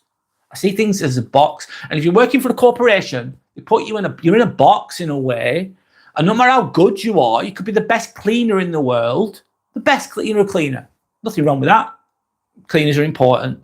Everything would be dirty and messy without cleaners. They play a really important role in society, in my opinion. They're underappreciated, thankless tasks. Anyway, you could be the best cleaner in the fucking world, amazing cleaner, but you're only going to get paid so much in this box. You're limited within that box, and even if you're not a good cleaner, you're like lazy, you're still getting paid as the really good one. Is my point. And I believe that if you're I work for the NHS. Therefore, I am in a box. I'm a scrub nurse within that box. No matter how hard I work, how well I do, how good I am, whatever, which I try to be, of course, I'm still only going to get paid so much. So it's just getting outside of that box, if you know what I mean. And I'm also limited within that box about my responsibilities and the role I play with regards to those responsibilities. So I can only, if you've got a job role, you're restricted. You're not utilizing your true strengths potentially. You could be in the wrong room, man. And especially if you've got toxic people around there, they want to keep you down there. They don't want you to be a leader. They don't want you to be strong. They don't want you to be your best self, because it threatens the status quo. It threatens their authority. It threatens their control. And sometimes that's done subtly, isn't it? Subtly, like I've been talking about. The subtle side, the silent treatment, etc., which I've already said. So I'll move on in a moment, the best I can. Brilliant. So next I'm going to talk about is protecting your peace, man. Protecting your peace. The reality is that you simply can't leave a job straight away. You can't just think, oh, I'm going to go. I'm going to leave. That's it. I'm not going to bother with this job anymore. You can't always leave, especially now. I don't know about anybody else, whoever's watching now, but it's all good. Is anyone else experiencing that at the moment? Like, I look for jobs and etc., see what's out there. And there's not as many, there's so much less opportunities as there were with regards to work, towards jobs. So if you're in a toxic work environment doesn't suit your personality, or is not giving you the opportunity to be your best self, which happens to a lot of people, it's hard to just leave the job. It's like, a lot of people will say, oh, you're not happy where you work, just leave then. It's like, it's not that simple always. That's a reality. If people could leave, they would, but it's hard to get jobs at the moment, in my opinion. You have bills to fucking pay, don't you? Of course, they exist. It's not fun, but to maintain the lifestyle that you have, to have a roof over your head, to have food on the table, to feed the children, if you have kids, you have to have an income. You have to do that job. And I really do emphasize with people that do jobs that they absolutely hate around loads of toxic people. I really emphasize with you, anyone that's in that situation. I can imagine it's horrendous, but you have to do it because you want to provide for your family. You want to have an income. You want to feed yourself. And also, like I've just said, responsibilities do exist, don't they? You have responsibility, especially with children. Your responsibility towards your children. They need to be clothed. They need to be fed. They need a roof over their heads. They need security. We need security as well as adults, of course. Even if you don't have kids, you have responsibility towards yourself to to do well, to work. But if you're in a bad work environment and there's no opportunities, you can feel really stuck. And it's like, okay, I can't move right now. What can I do? How the fuck do I get out of the situation? Especially when you're working with these toxic people as well. Some people have it worse than others. Some people have it maybe one day a week or every now and again, which is more manageable because it's not so bad because there's nice people as well. But some people are around this all day, every day, which must be horrendous, and you can feel stuck. So how are you going to, I don't know about everyone else and what they're going to say with regards to this. How are you going to make the best of this situation? How are you going to do it? How are you going to manage this the best way you can? Emotional distance, I'd say. How are you going to achieve emotional distance? It's just taking a step back. It's having that composure within yourself. Breathing in, breathing out, being calm, being in the present moment. Try not to be emotionally attached to that. If someone attacks you or is rude to you, it's just try not to have that emotional knee-jerk reaction. Is it always possible? No.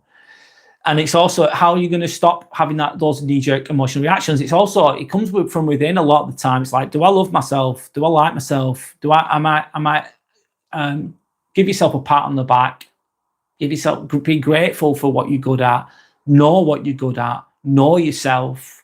And if someone's saying that you're this, you're that, or they're being rude to you, you think, you know what, I know my self-worth and I know I'm really good and I know I'm a good person. That's going to help with regards to emotional distance in a way. And also it's like, I'm not getting sucked into this. It's just taking that step back. Emotional distance as well, how you're going to do it is just limit your time around these people. You just don't engage in the gossip. Keep to your own energy. Stay, if you can, if there's nice people around you, this is genuine nice people. Just gravitate towards those people if you can. The people that are just decent people, they're going to really help navigate these toxic people within the workplace or within life potentially. That's not always achievable. A lot of the time it is, I think. There's good people out there. You gravitate towards those. They're going to help you maintain your emotional distance. Don't take things so personally. Even if it does, it will feel personal sometimes, though. It really will. Personal attacks can feel really personal, but it's not about you, it's about them. It's reminding yourself about that, reminding yourself.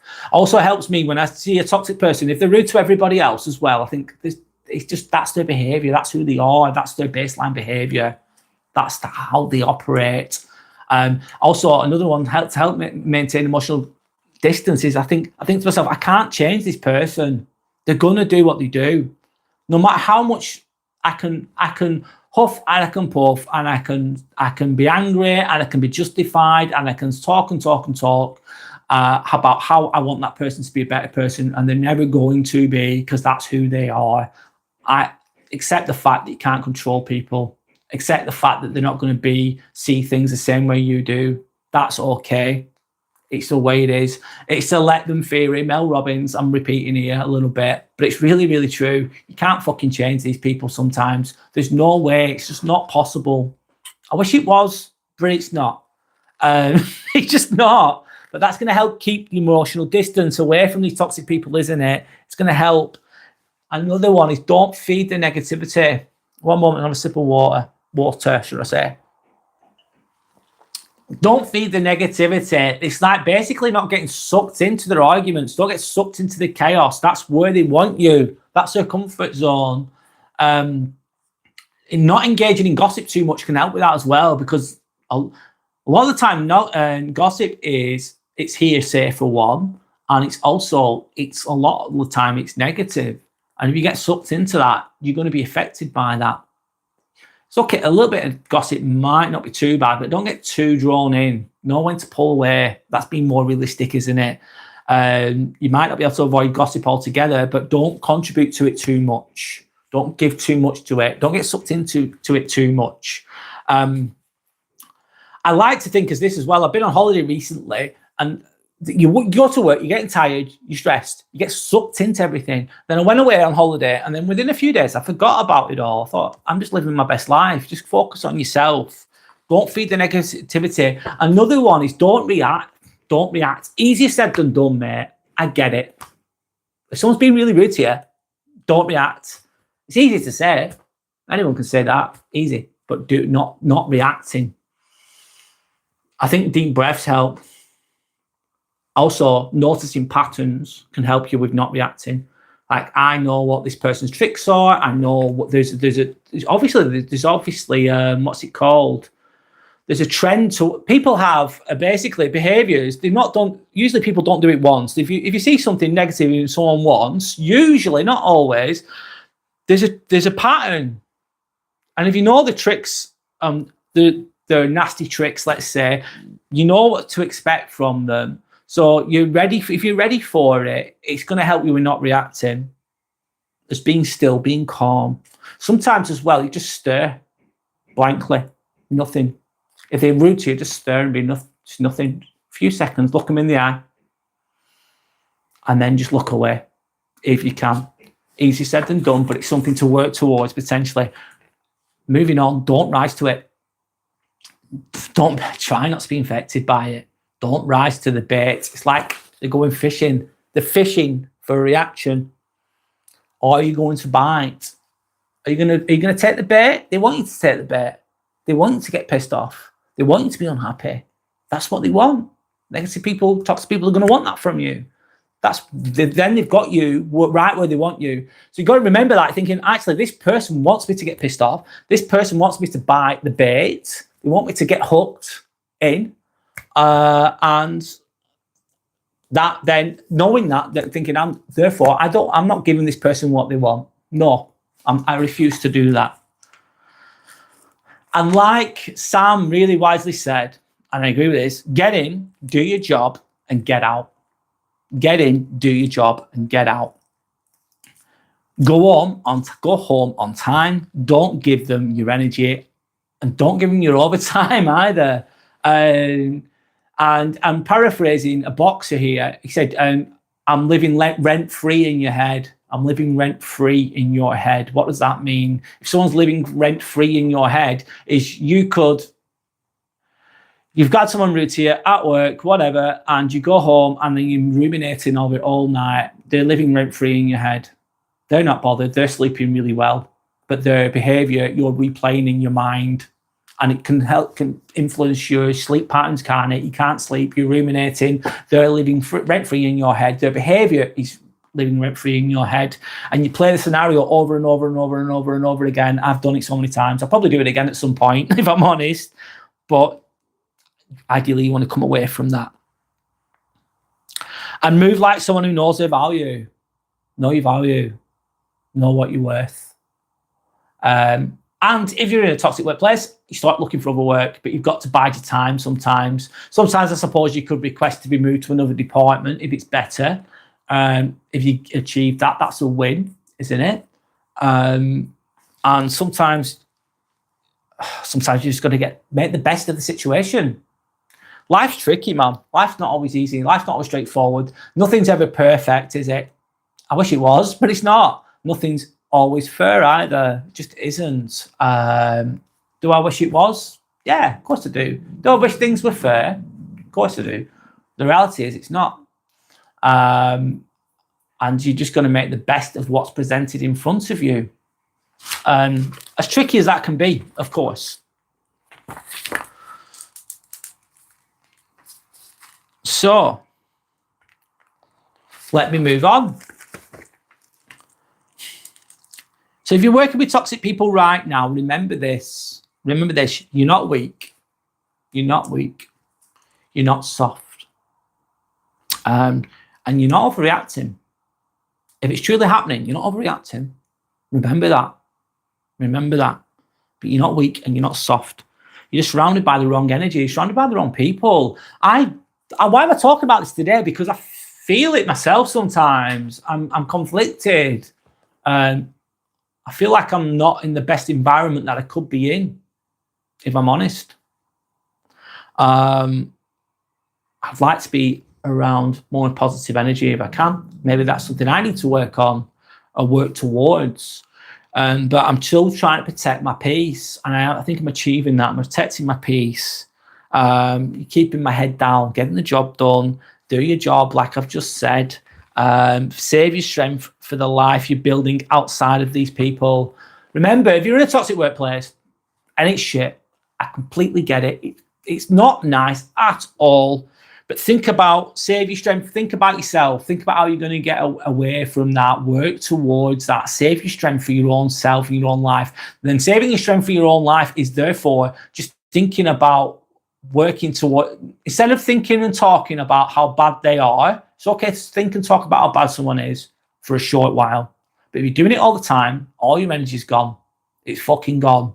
You're pissing out your energy. Your good energy is gone because you're too busy thinking about their toxic behavior, which is ideally what you need to be doing, in my opinion, correct me if I'm wrong, is thinking about how am I going to build my life outside of this bullshit? How am I going to get away from this? What do I want to do? How am I going to achieve these things?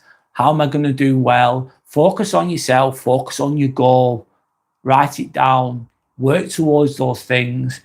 Focus, anticipate positivity more, anticipate negativity less, to say it basically. I'm going to focus on me. I'm going to do me. Let them do their shit. Let them talk their shit, whatever they're doing, and just focus on winning. Focus on winning. The behavior is a reflection of them, not a reflection of your own worth. So their behavior is a reflection of them, not reflection of your own worth. And that is what, basically, that's all I've got to say with regards to that. There's probably more to it, but hi Yorick, good morning, mate. How are you?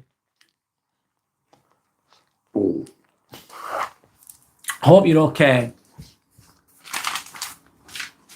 I'm going to go to open chat for a while, because I've had that up there for ages. I'm going to open chat now, guys,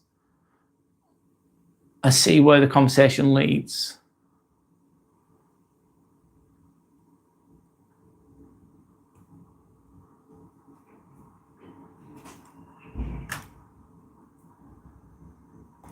You woke up an hour ago. Nice to lie in on a Sunday, Yorick. Nice to just chill, mate. Good for you, man. Yeah, Yorick, I've just been talking about toxic people basically in the workplace. I've come towards the end of that now. Now I'm going to go to, sorry, one moment. Let me write this down.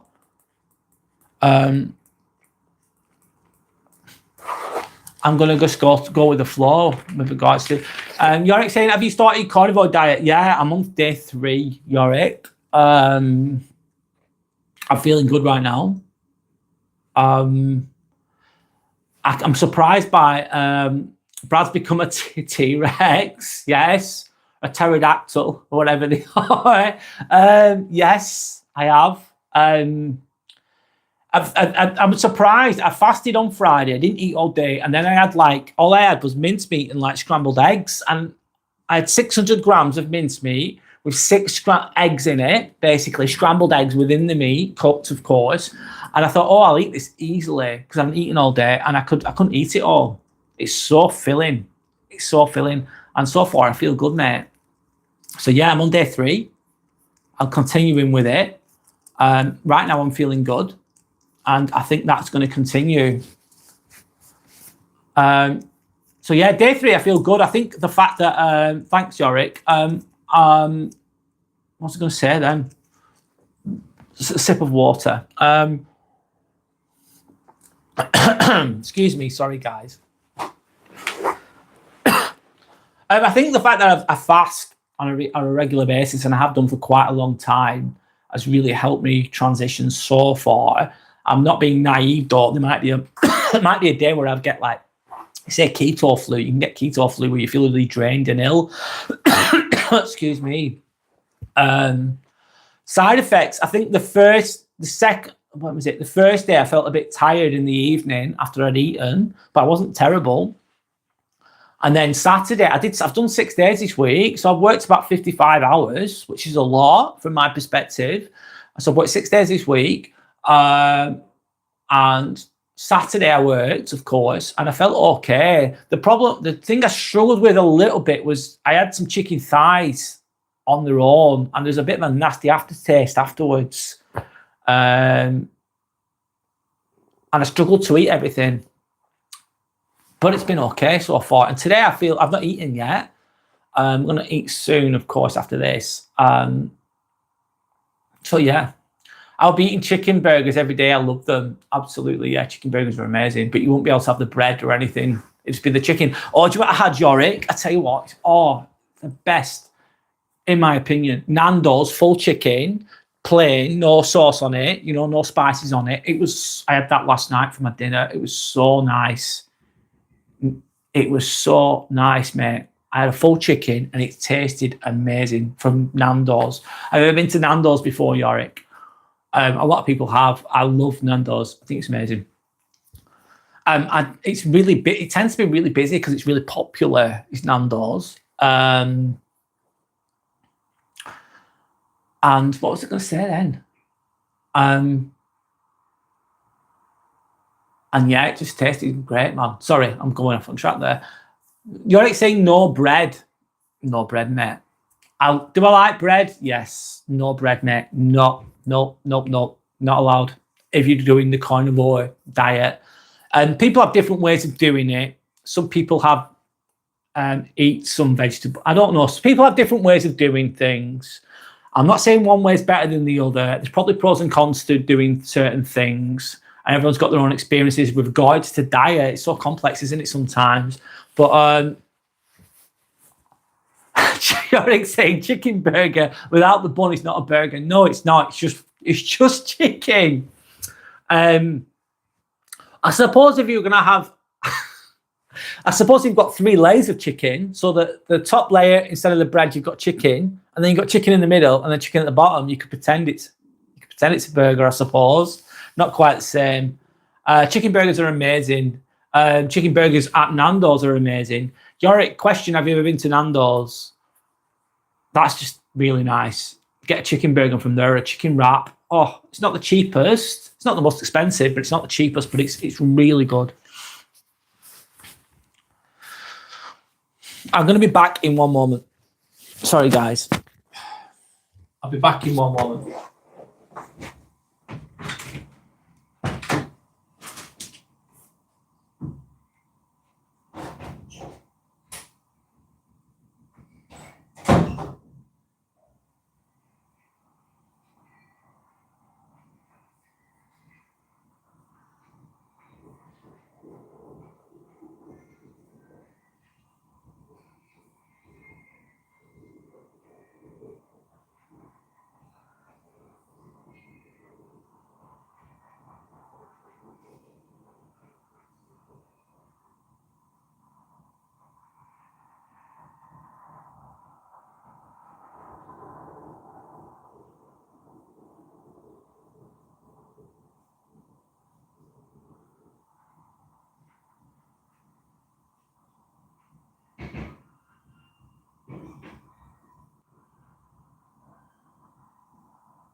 Okay, I'm back. Let's see if anyone's still there. Sorry, one moment. Let's go. Close that. Okay, guys, I'm back. So for anyone who's watching, that hasn't watched before, my name's Brad. This is Racing on the channel. This is the Let's Get Inspired live vlog. I was talking about toxic people in the workplace, especially the ones that are subtle, but I'm not talking about that right now. This is just an open chat, community-led, just going with the flow, let's say now. Yeah, my channel, what's my channel about? It's about self-improvement, really. Self-improvement. It's about navigating through the challenges of life and trying to become a more well-rounded, stronger person. As imperfect as that can be, of course. Not that I have all the answers.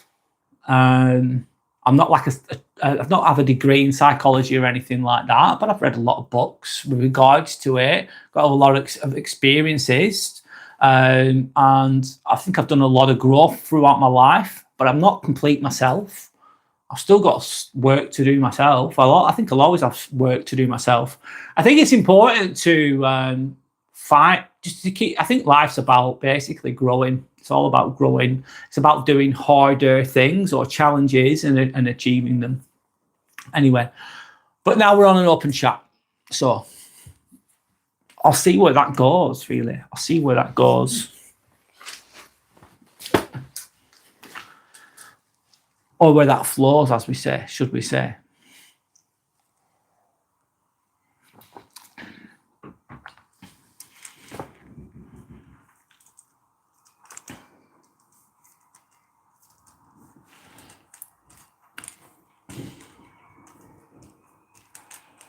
However, back in line, I'll keep talking the best I can, because I need to.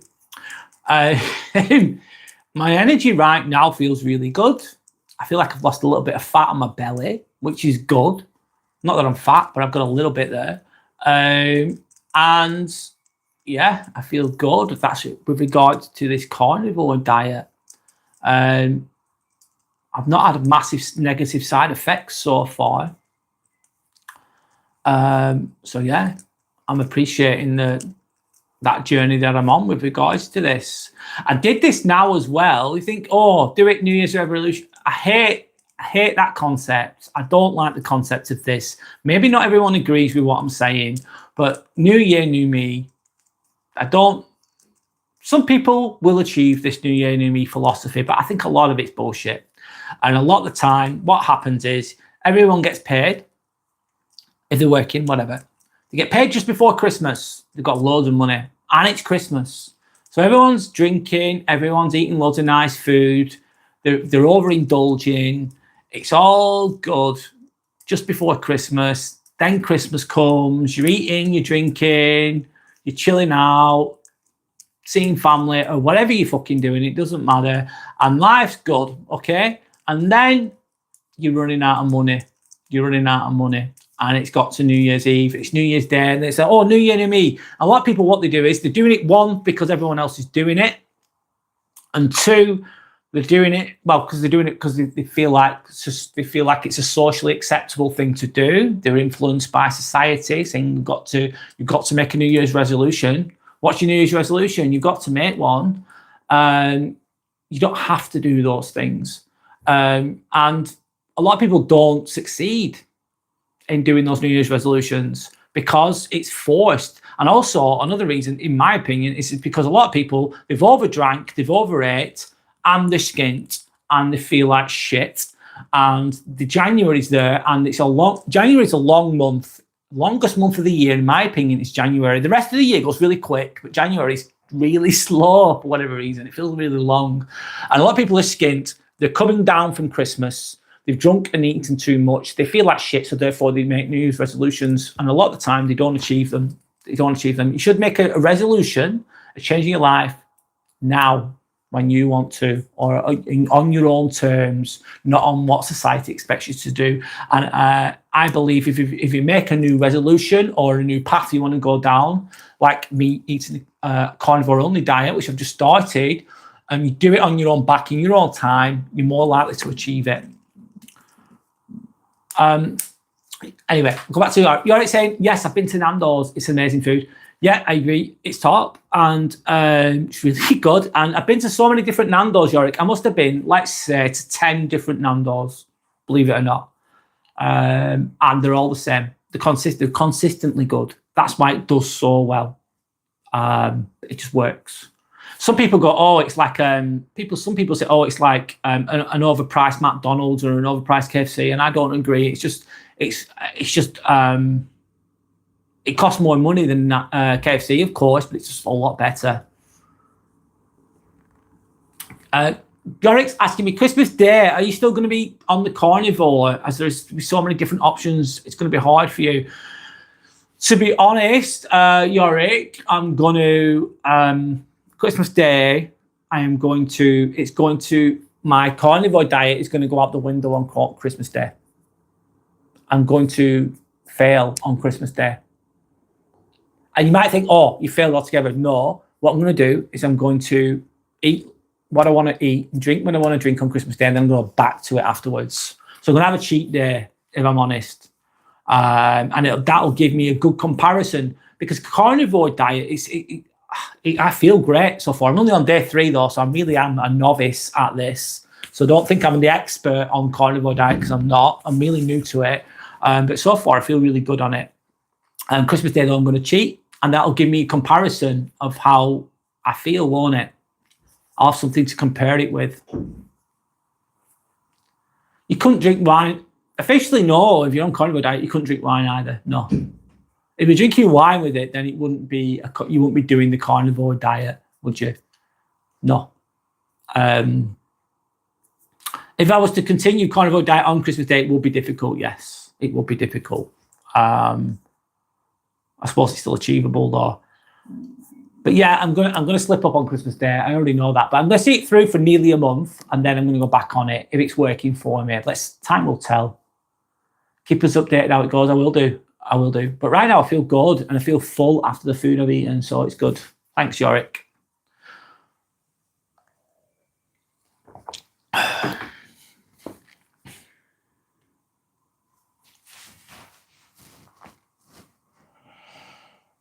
Thank you for anyone that's liked. Thank you for anyone that's subscribed. I appreciate you all. Thank you for anyone that's commenting. Thank you for anyone that's watching. Yep. I'm only a small channel at the moment. I've been doing this since the 30th of December last year. I've been posting consistently.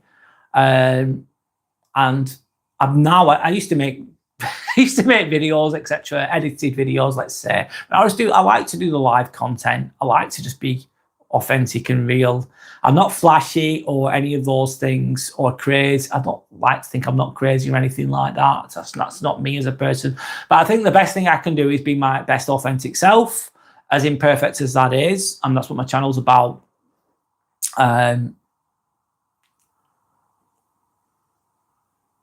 Maybe make a small video of your experience on being a carnivore, and if you recommend it for your channel, yeah, maybe I will. Actually, that's a good idea. I will do. I will. Thanks for that, Yorick. Sander says hello. Hi, Sander. Hi, Sander. How's it going? Yes, Sander, I've finished speaking about you're busy. Don't be sorry. Don't be silly. You've got a life to live, for God's sake. You're back. Good to have you back. I've finished talking about the workplace now, Sander. I've just got open chat, community-led open chat now, so it's nice and relaxed. Let's say that it's nice and chilled.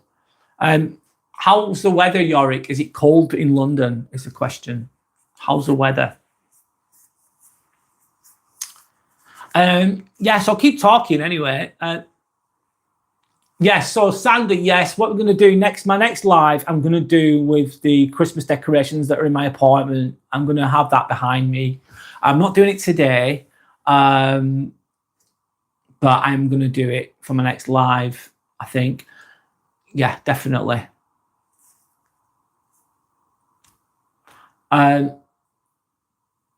So anyway, I'll go with the comments. You're saying Sander's got a lot of veggies to get through in the fridge now. Yeah, Sander, you can enjoy those veggies. Absolutely.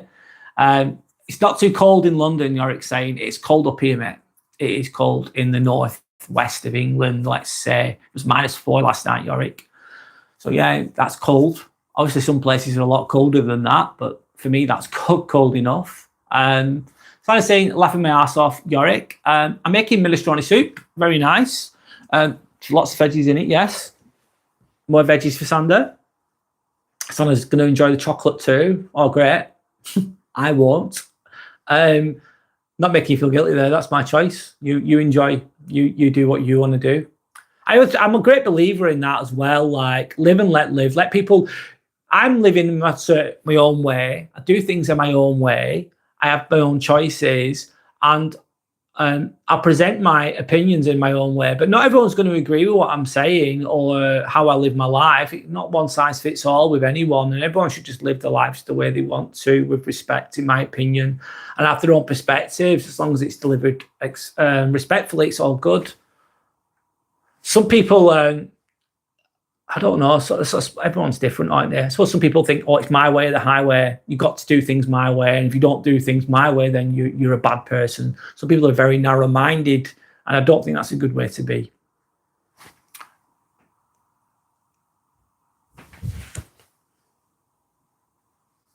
Would I like an onion, Brad? Like raw onion? Just eat it straight with this, with all the thingies on.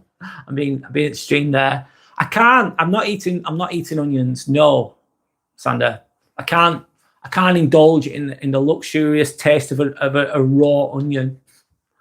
You're saying, Sander, careful, Brad might bite you in the night in carnival now. Yes, that would be cannibalism, Yorick, wouldn't it? Going with the joke. Bad joke, lol. I get it. That's actually scary, yes, like a wolf. You might turn into a werewolf only on a full moon. On that note, the full moon, there's truth. I think there's a lot of truth in that, because the moon itself influences the waves, doesn't it? And what we're made up of. It influences the water in the world. Influence is, what are we? 70% water, fluids, or whatever, within our bodies. And I think that the word lunar moon, isn't it? Lunar moon. I'm sure you've heard this one before. Lunatic. It's related to lunatic. So saying that werewolves are related to the full moon. So people go crazy on a full moon. It affects the water. Could it affect, on that logic, could it affect emotions? Yeah, I think it could. Brad's going to start howling at the moon. Yes, I will. Why not? Be rude not to, Yorick. Do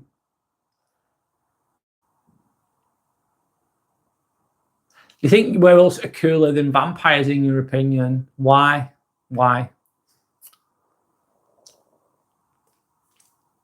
Vampires as well. That comes from Vlad, doesn't it? Vlad. V-L-A-D, Vlad the Impaler, wasn't it? That originates from that story, which is in Transylvania, of course, and really, which was a real person historically. You might already know this, and he used to impale. I think they used to impale people, didn't they? They used to impale them. Vlad the Impaler.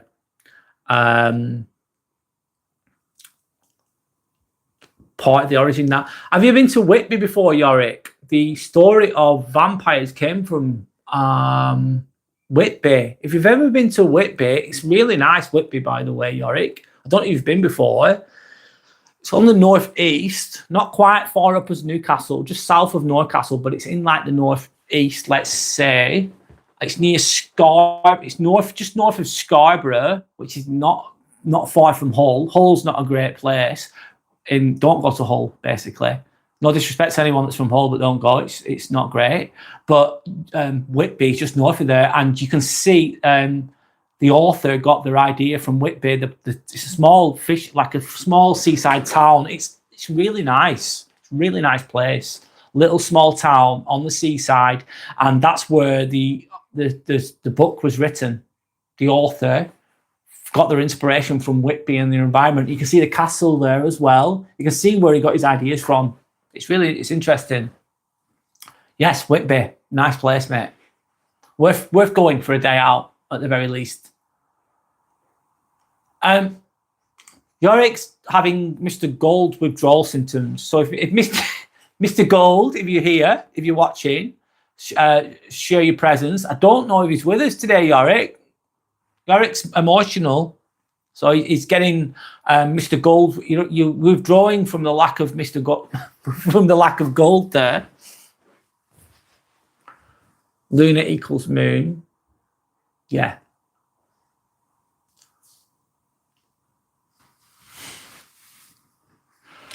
So now I'm just doing an open chat. I'm going with the flow a little bit. That's all I'm doing. Relaxed type of live, should I say, with regards to my content. So yeah, I'm going to be doing more Christmas themed content going forwards. I'm going to be talking in front of the Christmas decorations that are in my apartment. I'm going to be doing that in the middle of the week. I don't know what the topic's going to be yet. I need to figure that out, but I'll anyone who's got any suggestions, please leave them. If anyone's got any suggestions, just comment on one of my videos or leave it in the community. Leave a community post if you want to on my channel. If you've got anything you want me to discuss, I'll think about the idea, let's say, and try and implement it the best way I can, of course. Yorick saying he transferred into pure gold like a werewolf. Can't move. Yeah, he's stuck. He's in limbo. Yorick. We're on about someone. Another a subscriber we're talking about. Anyway, the price of gold is down, so he didn't show up. Yeah, he's too. Yeah, he's mulling over his lack of worth. Let's say golden worth.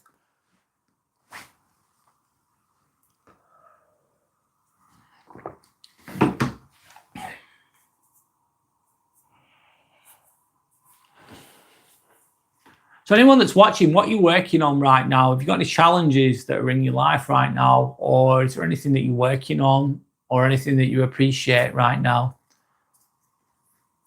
This is like a free-flowing conversation. Let's see where that goes or where that doesn't go. Who knows? It's all good. I feel really calm, which is a good thing. I feel really calm. I feel like my attention's. I feel very sharp. I feel good. I feel calm. I feel sharp. I think my nervous system is benefiting from this carnivore diet. My nervous system feels like less stressed out, less inflamed, less bothered. That's my current feeling right now, and it's a nice feeling. I'm just explaining how I feel. I don't know if that's any interest to anybody, but there you go. I went to a garden centre last night. It was absolutely fucking amazing. It's called Bent's, which is a weird name for a garden centre. Bent's, it's called. It got it was nationally recognised. It got an award for Garden Centre of the Year in the UK a few years ago. It's absolutely huge. It's like, imagine, have you seen Home Alone? Everyone's seen Home Alone, and you see Kevin in the film. That's his character, Macaulay Culkin, of course. And he's in the place in New York. It's got all the Christmas trees around it. It felt like I was in that. I felt like I was in Home Alone to an extent. Is how I'd explain it. There's just Christmas decorations everywhere, and it's huge. And there's so much going on. It's amazing. They have like a Christmas markets in the building as well. The building's absolutely huge. It's like, where'd you look? There's so much to look at. It's not cheap, but it's very enchanting and charming from a Christmas perspective. It's called Bent's. It's near what? I think it's in northwest of England anyway. Just check it out. But it's so nice to be there. It was really nice, very charming. And it was nice walking around there. And they have little stalls and they have like little miniature Christmas, I don't know, like train sets. It's amazing. Honest to God, I'm not explaining it very well. That Bent's, it's just really nice. A really nice garden centre, really worth visiting. I'm going to be going next week, hopefully. Anyway, let me carry on. You're already saying carnivore diet can't be good for the gut, though. It's overworking it as meat, takes a long time to digest. Yes, I think your gut's got to get used to it, but the gut can get used to it. There could be some truth in what you're saying, Yorick, though. Your gut biome, I think, can get used to it. And I think it impacts this. You feel satiety. I can't say these some words, sorry. Satiety. You're satiated by the meat. Basically, your body uses high percentage of it. A lot of the time while you go to the toilet a lot, bowel movements, is because there's too much fiber and your body can't absorb all the fiber that you get out of a lot of foods. So therefore it comes out as waste. With regards to the meat, your body uses a lot of it. Giving your gut a gym workout. Maybe I'm going to see how it goes. I'm going to see how it goes, Yorick. And how I feel in myself and my health. I get what you're saying. A lot of people say that with regards to carnivore-only diet, and I'm not going to be. If I'm honest, I'm going to be very consistent with it, Yorick. But I'm not going to, with regards to the carnivore diet, of course. But I'm not going to be. I'm going to have odd days where I do cheat and I do other things sometimes as well. So I'm saying, Yorick, that's why it's great to take kefir with it. Kefir is amazing anyways. So you're saying, yeah, but he said he can't have anything else. If you truly hardcore, Yorick, you just have meat and water. And that's it. But I do have black coffee. And I do have green tea. And I'm drinking tea without the milk. But for now, I'm sticking with that. Kefir, I'm going to consider that potentially. Let's see. I'm going to be strict with it and see where it goes and see how it makes me feel, see how it makes me function. And I think the best way to have a true opinion of something, to have a true educated opinion of something is to, one, learn about it, and to two, experience it yourself. So that's what I'm going to do.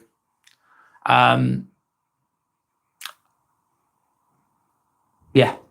And I do believe that it's going to give a lot of benefits. So I'm very grateful that I'm doing it. I appreciate. I'm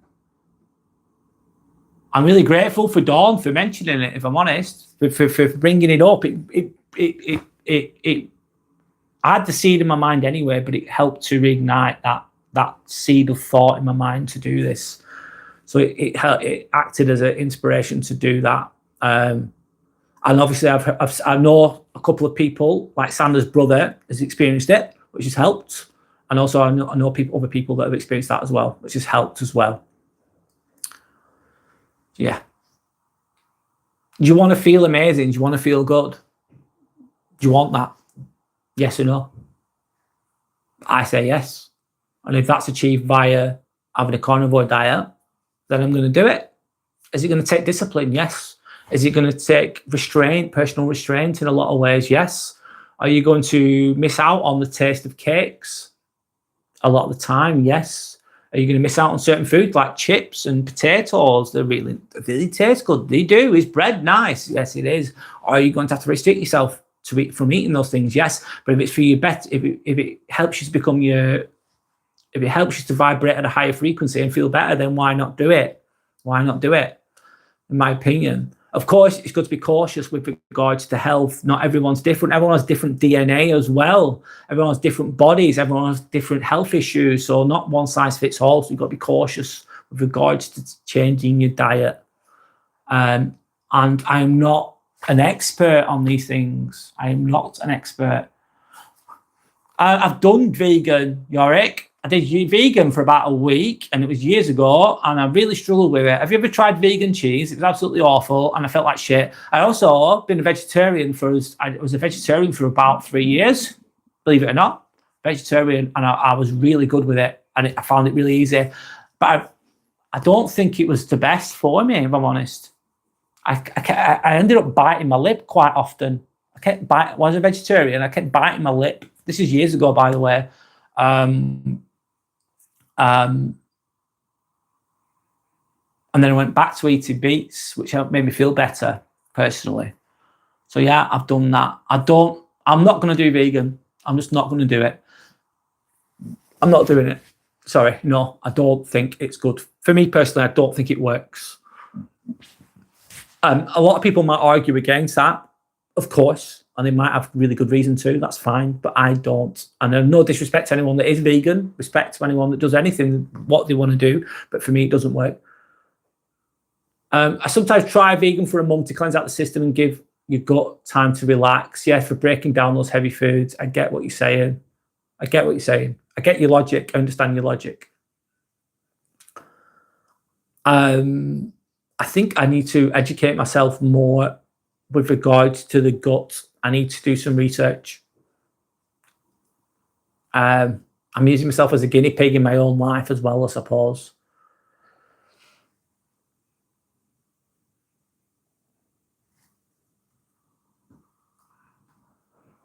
And the last thing you want to do, though, Yorick, it's good to be cautious and mindful as well, is in regards to if you do anything that's like, let's say, a little bit extreme, you could call being a carnivore diet as extreme. Some people would see it that way and understand why they would. You've got to be mindful of your health as well. You don't want to be causing yourself long-term issues. But however, thinking about this one, most people, what do they do? We go to the supermarket, it's highly processed foods. 90% of it or even more, you go to Tesco, wherever you fucking go, it's fucking well packaged, well advertised shit.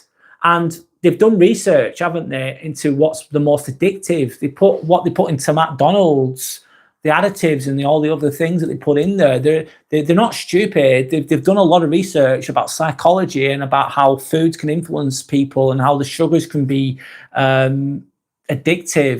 Like you eat a Mackey's, you burp, and you want another Mackey's, don't you? 30 minutes later after you've eaten a McDonald's, you're fucking hungry again. You eat a Mackey's, you burp, and you're hungry again. So there's a lot of highly processed shit that we're eating all the time. What damage is that doing? So talking about what carnivore can do potentially, and I'm not disagreeing with it completely, there could be some negative side effects. I'm not discrediting that because that would be unwise potentially, especially with me not knowing everything. But definitely 1000%, we're getting fucked every time you go to the supermarket and you're buying these cereals, these grains. What's in them? Oh, it goes off in 2028. So a food that goes off in 2028, is that real food? No. Has it got a lot of additives and E-numbers in it and all the rest of the things that I can't even say because there's a long list of ingredients? Is that good for you? No. Is that going to make you sick? Yes. And what do they want to do? They want to feed you that shit. They want you to buy their shit. And then they want you to take the medications as well to help alleviate the shit that you're eating. And a really simple way of explaining that is I drink alcohol every day, for example. It's a liquid depressant. Alcohol's a liquid depressant. And what do I take as well? I'll take antidepressants to alleviate the drink that I'm having. But that can be done with food in different ways. What do you do? What ends up, if you keep eating highly processed foods, what's going to happen? You're going to end up with type 2. You're going to be a type 2 diabetic. I don't know. My dad's a type 2 diabetic. And it's because of the lifestyle, it's because of the food intake and amongst other things. And what do they give you then? They give you metformin. Metformin's a medication, one of the common medications to help with people who are diabetic. So they want you to eat the shit food and then they want you to take the shit medications to heal you, not really heal you, but heal you from the food that you're eating. So they've got a double whammy. You've got them consuming your shit food and they've got you consuming the shit medications. It's good for profit. It's good for big pharma and it's good for the food industry. So what damage is the highly processed foods doing as well? A lot more. But we're so used to it, so normal to us all the time. We're just doing it all the time. Just constantly consuming mindlessly. How do I know? I've done it all my life. That's all I've known. Eating the crisps. And then you get them sugar spikes, don't you? Insulin spikes all the time. It's like, oh, how many times have I eaten today? You think you don't have breakfast, lunch, and dinner, but you're snacking in between. So you could have eaten on 6 separate occasions. So your blood sugars are all over the place, up and down, up and down, up and down. Sorry, I'm venting a little bit here. I'm giving my own perspective on things. So yeah, I agree, Yorick, what you're saying, though. There could be issues with the gut with regards to complete eating meat only, but I do think there's a lot of issues eating the stuff we eat at the supermarket. It's so fucking many. And it's all the time. And once you do something all the time, it becomes your normal. You don't even think about it. It's very confusing as well, diet. It's confusing. It's not always straightforward. And I think they do that on purpose. the powers that be. They want you to consume. That's what they want. And they want you sick. They want you sick, so you take the medications. Anyway, I'll carry on. But do I know everything? No, I don't. Anyway, you're saying, but more than a month is not easy, as everyone in my house eats meat. More than a month is not easy. Yeah, I bet it's not easy, Yorick. Sandy saying, I agree, Brad. British supermarkets are awful. Yeah, they've got nice things in. They've got tasty sweets in. Don't get me wrong. Are those sweets on sale? They're always on sale to lure you in. But yeah, on the whole, a lot of supermarkets, it's just they're peddling the poison, really, going along those lines. Is my opinion going to be popular? Maybe not. But you don't want to be. Do you want to be like everyone else? No, I don't want to be. I want to be the best version of myself I can. And if I find a way that maybe gets me to that point, then I'm going to try it. Because I think I'd be doing myself an injustice if I didn't. Anyway, you're saying, I think best experiment is to have identical twins. Try vegan carnivore from birth. One is vegan and one is carnivore, and how each other feels, which twin has more health issues and which twin lives longer. That would be the perfect experiment, Yorick. It would, wouldn't it? Do that for 21 years, do that for 30 years, see what the end result is. That would give you evidence. That's evidence-based practice then, isn't it? It's like there's I don't know how they'd implement that. It costs a lot of money to do that, but would that be the best? That'd give you the true results, wouldn't it? And you couldn't just do it with two people. You might need to do it with a variety of different people to get the evidence. I get what you're saying though, Yorick, as identical twins are basically the same person. Absolutely. Azan says hi. Hi, Azan. How are you? Hope you're okay. Good to have you with us today. I'm just doing an open chat now, mate. Relax, chilling. I was talking about toxic people in the workplace before and how they can be underhanded, but we're just on open chat now, so we're just chilling, pretty much.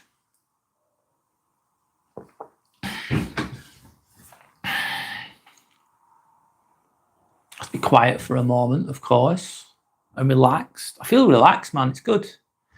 It's a nice feeling.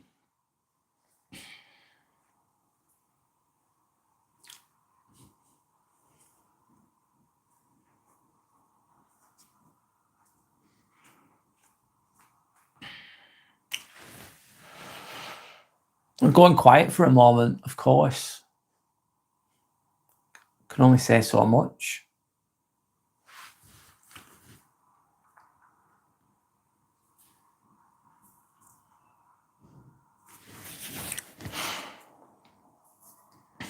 I suppose we're reliant upon supermarkets too, aren't we? Because we've lost those skills, those horticulture skills, meaning that we used to be able to grow our own plants and et cetera, grow our own potatoes, whatever, create our own food. And now we're just reliant upon these supermarkets for our nutrients, for our food, basically. We've lost those skills. We're reliant upon supermarkets to give us the food that we need, basically. Anyway, that's that.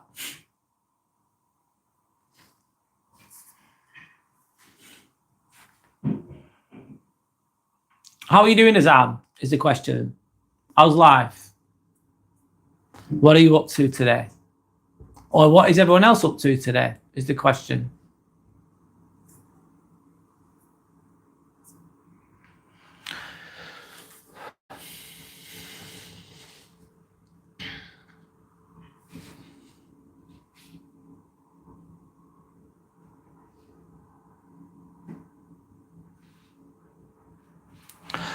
I'll change topic myself because I'll just go with the flow. I'll keep talking the best I can. With regards to my channel and everything, it's a very slow process with regards to my growth. It's natural growth of the channel. I think I've got 212 subscribers as of today. that's taken me all year to achieve that, which a lot of people might not see as great. People might not see that as amazing or whatever, but I'm just not looking at the numbers anymore. I'm taking that pressure. I looked at the numbers for a short while, and it didn't make me happy. It made me compare myself to other people, which in comparison is the thief of joy, absolutely. And now I'm just going to create content that resonates with who I am as a person, in regards to my own personal development growth.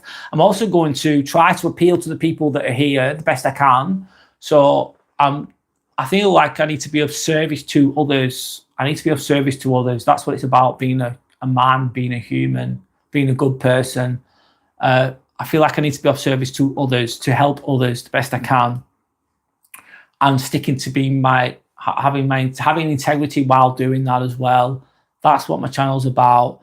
And some people might think, oh, you've not got loads of subscribers, and it's okay, that's fine. I take the pressure off, and it's all about doing the reps, the repetitions. It's all about turning up. It's all about creating something that's good, creating something that's positive, creating something that's going to help people potentially. That's what this is about. That's what my channel's about.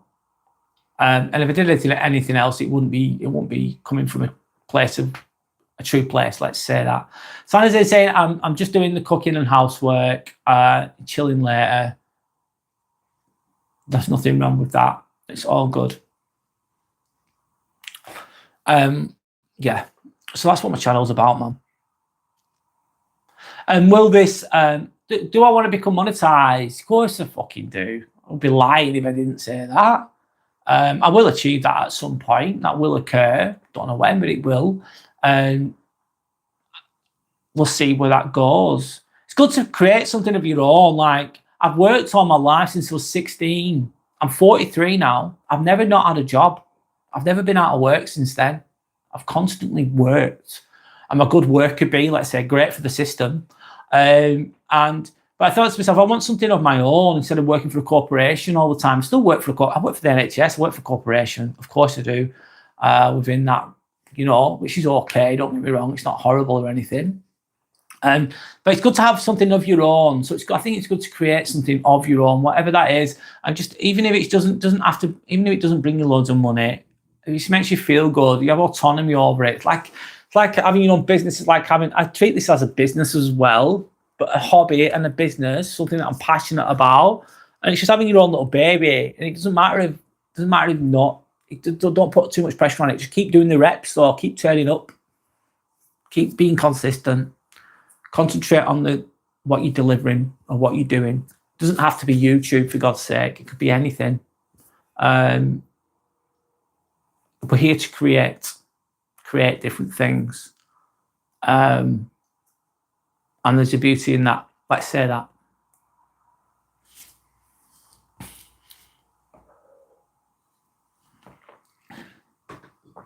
Another thing, God, I'm changing topic, but it doesn't matter. I've had a moment this week. I'm going to talk about myself because there's no one commenting at the moment, which is fine. Basically, I've had somebody, and they were saying, they're blowing smoke up my ass, telling me how great I was, and which is nice to hear. Oh, you're amazing, you Brad. You're really nice. I'm really glad you're here today.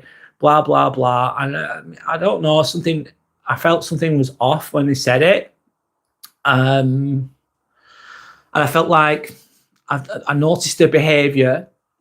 This person was creating a lot of drama and creating bad people in the narrative. And I'm thinking, you're telling me all these nice things, but I could easily go from basically my message. I'm sorry, is 1 minute you can be the king of the world, next minute you can be a piece of shit at the bottom. So things can change really, really, really quickly. People's opinions of you can change so quickly. You know what I mean? Even if you're just being yourself and you're stable. Maybe one day I'll be investing in sliced bread, and the next thing I'm not. So it's lovely to be told nice things. It's really, really nice, and there's nothing wrong with that. That's positive, isn't it? But it's good to keep stable with regards to that. Keep stable with it. Don't take it on too much. Don't be reliant upon people blowing smoke up your ass all the time, or being complimentary towards yourself, or giving you a pat on the back. Stay stable with it, because guess what's coming? along the road. There's going to be people that criticize you as well and put you down. But if you're stable, you're not going to be influenced by the ones putting you down, and you're not going to be influenced too much by the people giving you praise. Keep that stability. Don't get too sucked into it. That's my point.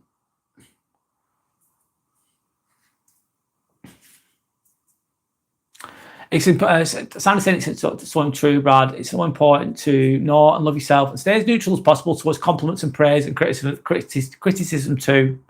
Yeah. Otherwise, you're just at the mercy and the wants and the whims of others. And that's going to change. It's going to fluctuate. And you can't control that. You can't fluctuate what other people think from a day to day. People are complex. People are up and down. Of course. It's important to know and love yourself and stay as neutral as possible towards compliments and praise and criticism too. Yeah, that's exactly well written there. You've just said it better than I can, if I'm honest, Sander. Yeah, stay calm, stay present in that moment. It's okay. Be in your own energy, be in your own self. It's nice. And it's not show offy, it's not flashy, it's not extreme, but it's stable. Thanks, Brad. No worries, it's okay. I will be ending soon, by the way, Sander, of course. I can smell my breath. Oh, I can smell my lunch. She smells amazing. I think I've got sausages, bacon, and eggs. Because I'm on the carnivore diet, of course. And I need to eat soon, I think. I'm looking forward to that. I'm looking forward to it. And appreciating the small things, man.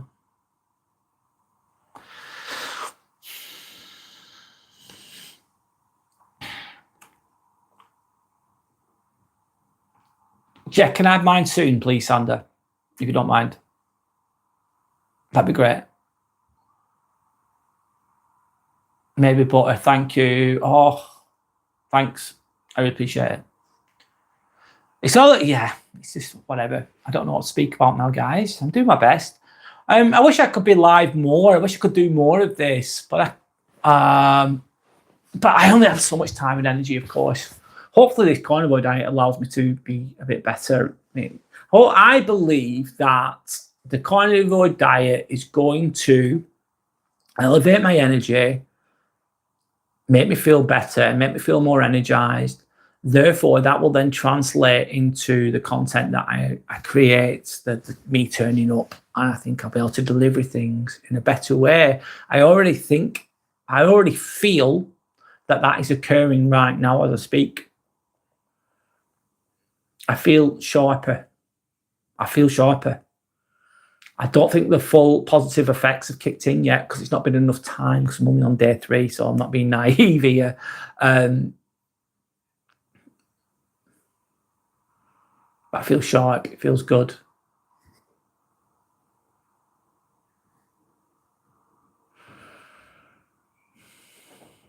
And right now I'm just being still in the moment. It's nice.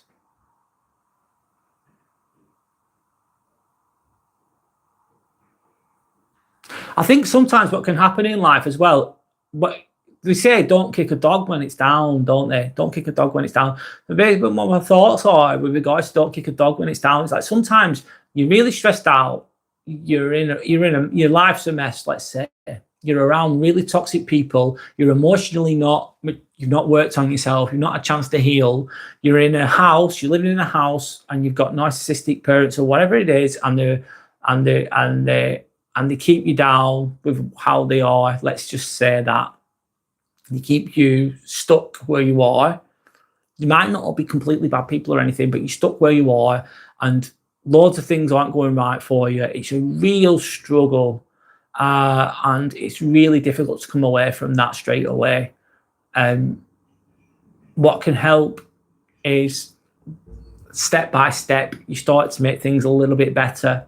So you might find your own place to live and you've got your own energy in that place. That's going to help you heal if you're working on yourself. And then you're thinking to yourself, okay, I'm really unfit, so I'm going to go to the gym. That's going to level up. You're going to level up. So you're leveling up by finding your own place to work. You've got your own job. You've got your own income. You're leveling up by moving into your own place. You turn it into your calm sanctuary, let's say, the place where you live. You've taken away loads of negative people that you're living with. You're living on your own, even on your own terms, your own energy. Even if your family dynamic isn't that bad, it's okay. It's not like terrible, but it's better to have your own energy, have your own place. Hopefully, maybe you get yourself a partner that's open-minded and good. So you're leveling up. All these little things are going to help you to level up and help you to heal and raise your vibrational energy frequency. I think diet has a massive. Going to the gym's a big thing. Being active is a big thing. Having feeling useful within your life's a big thing. There's lots of factors and things. And being healthy, a big thing, and a lot of that comes from food as well. Sorry, I'm ranting on now, but there you go. Guys, I'm going to call it a day soon. I'll see if there's any more comments. If there's not, that's absolutely fine. I'm going to be going live in the middle of the week, in the evening. Sorry, I work, so I'll have to pick a time and a date. Mr. Gold, oh my God, they were asking about you before. Golden blessings to all. Hello, Mr. Gold. Thank you for spreading your gold. Yes, people mentioned you before, by the way. Honestly, they did. And there you go. See, told you. Someone saying, oh my God, hi, Mr. Gold. Spreading light, which is nice. It's good. Yeah. We've been waiting to be blessed. We have. Especially Yorick. And Sander, let's say.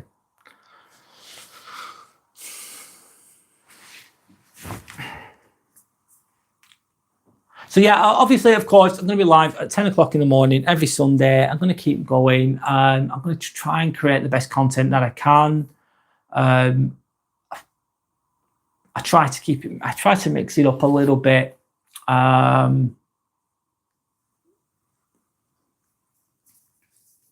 Sort of saying we miss you, Mr. Gold. Yes, you were talked about before. You were mentioned before. It's a golden day. It's a golden day.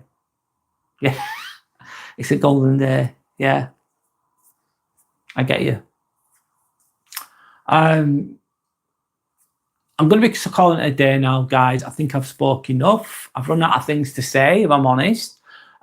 So yeah, I'm live every Sunday at 10 o'clock in the morning. I'm going to be live on Saturday morning as well, around 10 o'clock as well.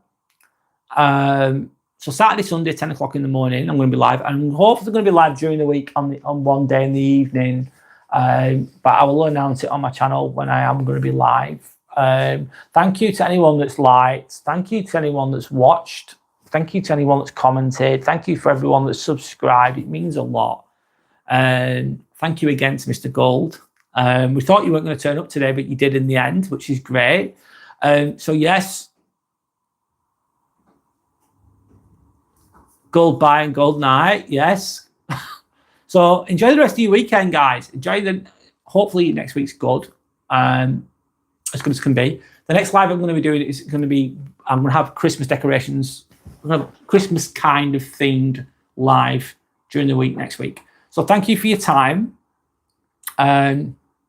Keep loving and respecting each other. I know it's not always easy out there. Just keep fucking going, man. Just keep going. I know it's hard, but keep going. So thank you for your time. I'll leave you all to it. So thank you and goodbye.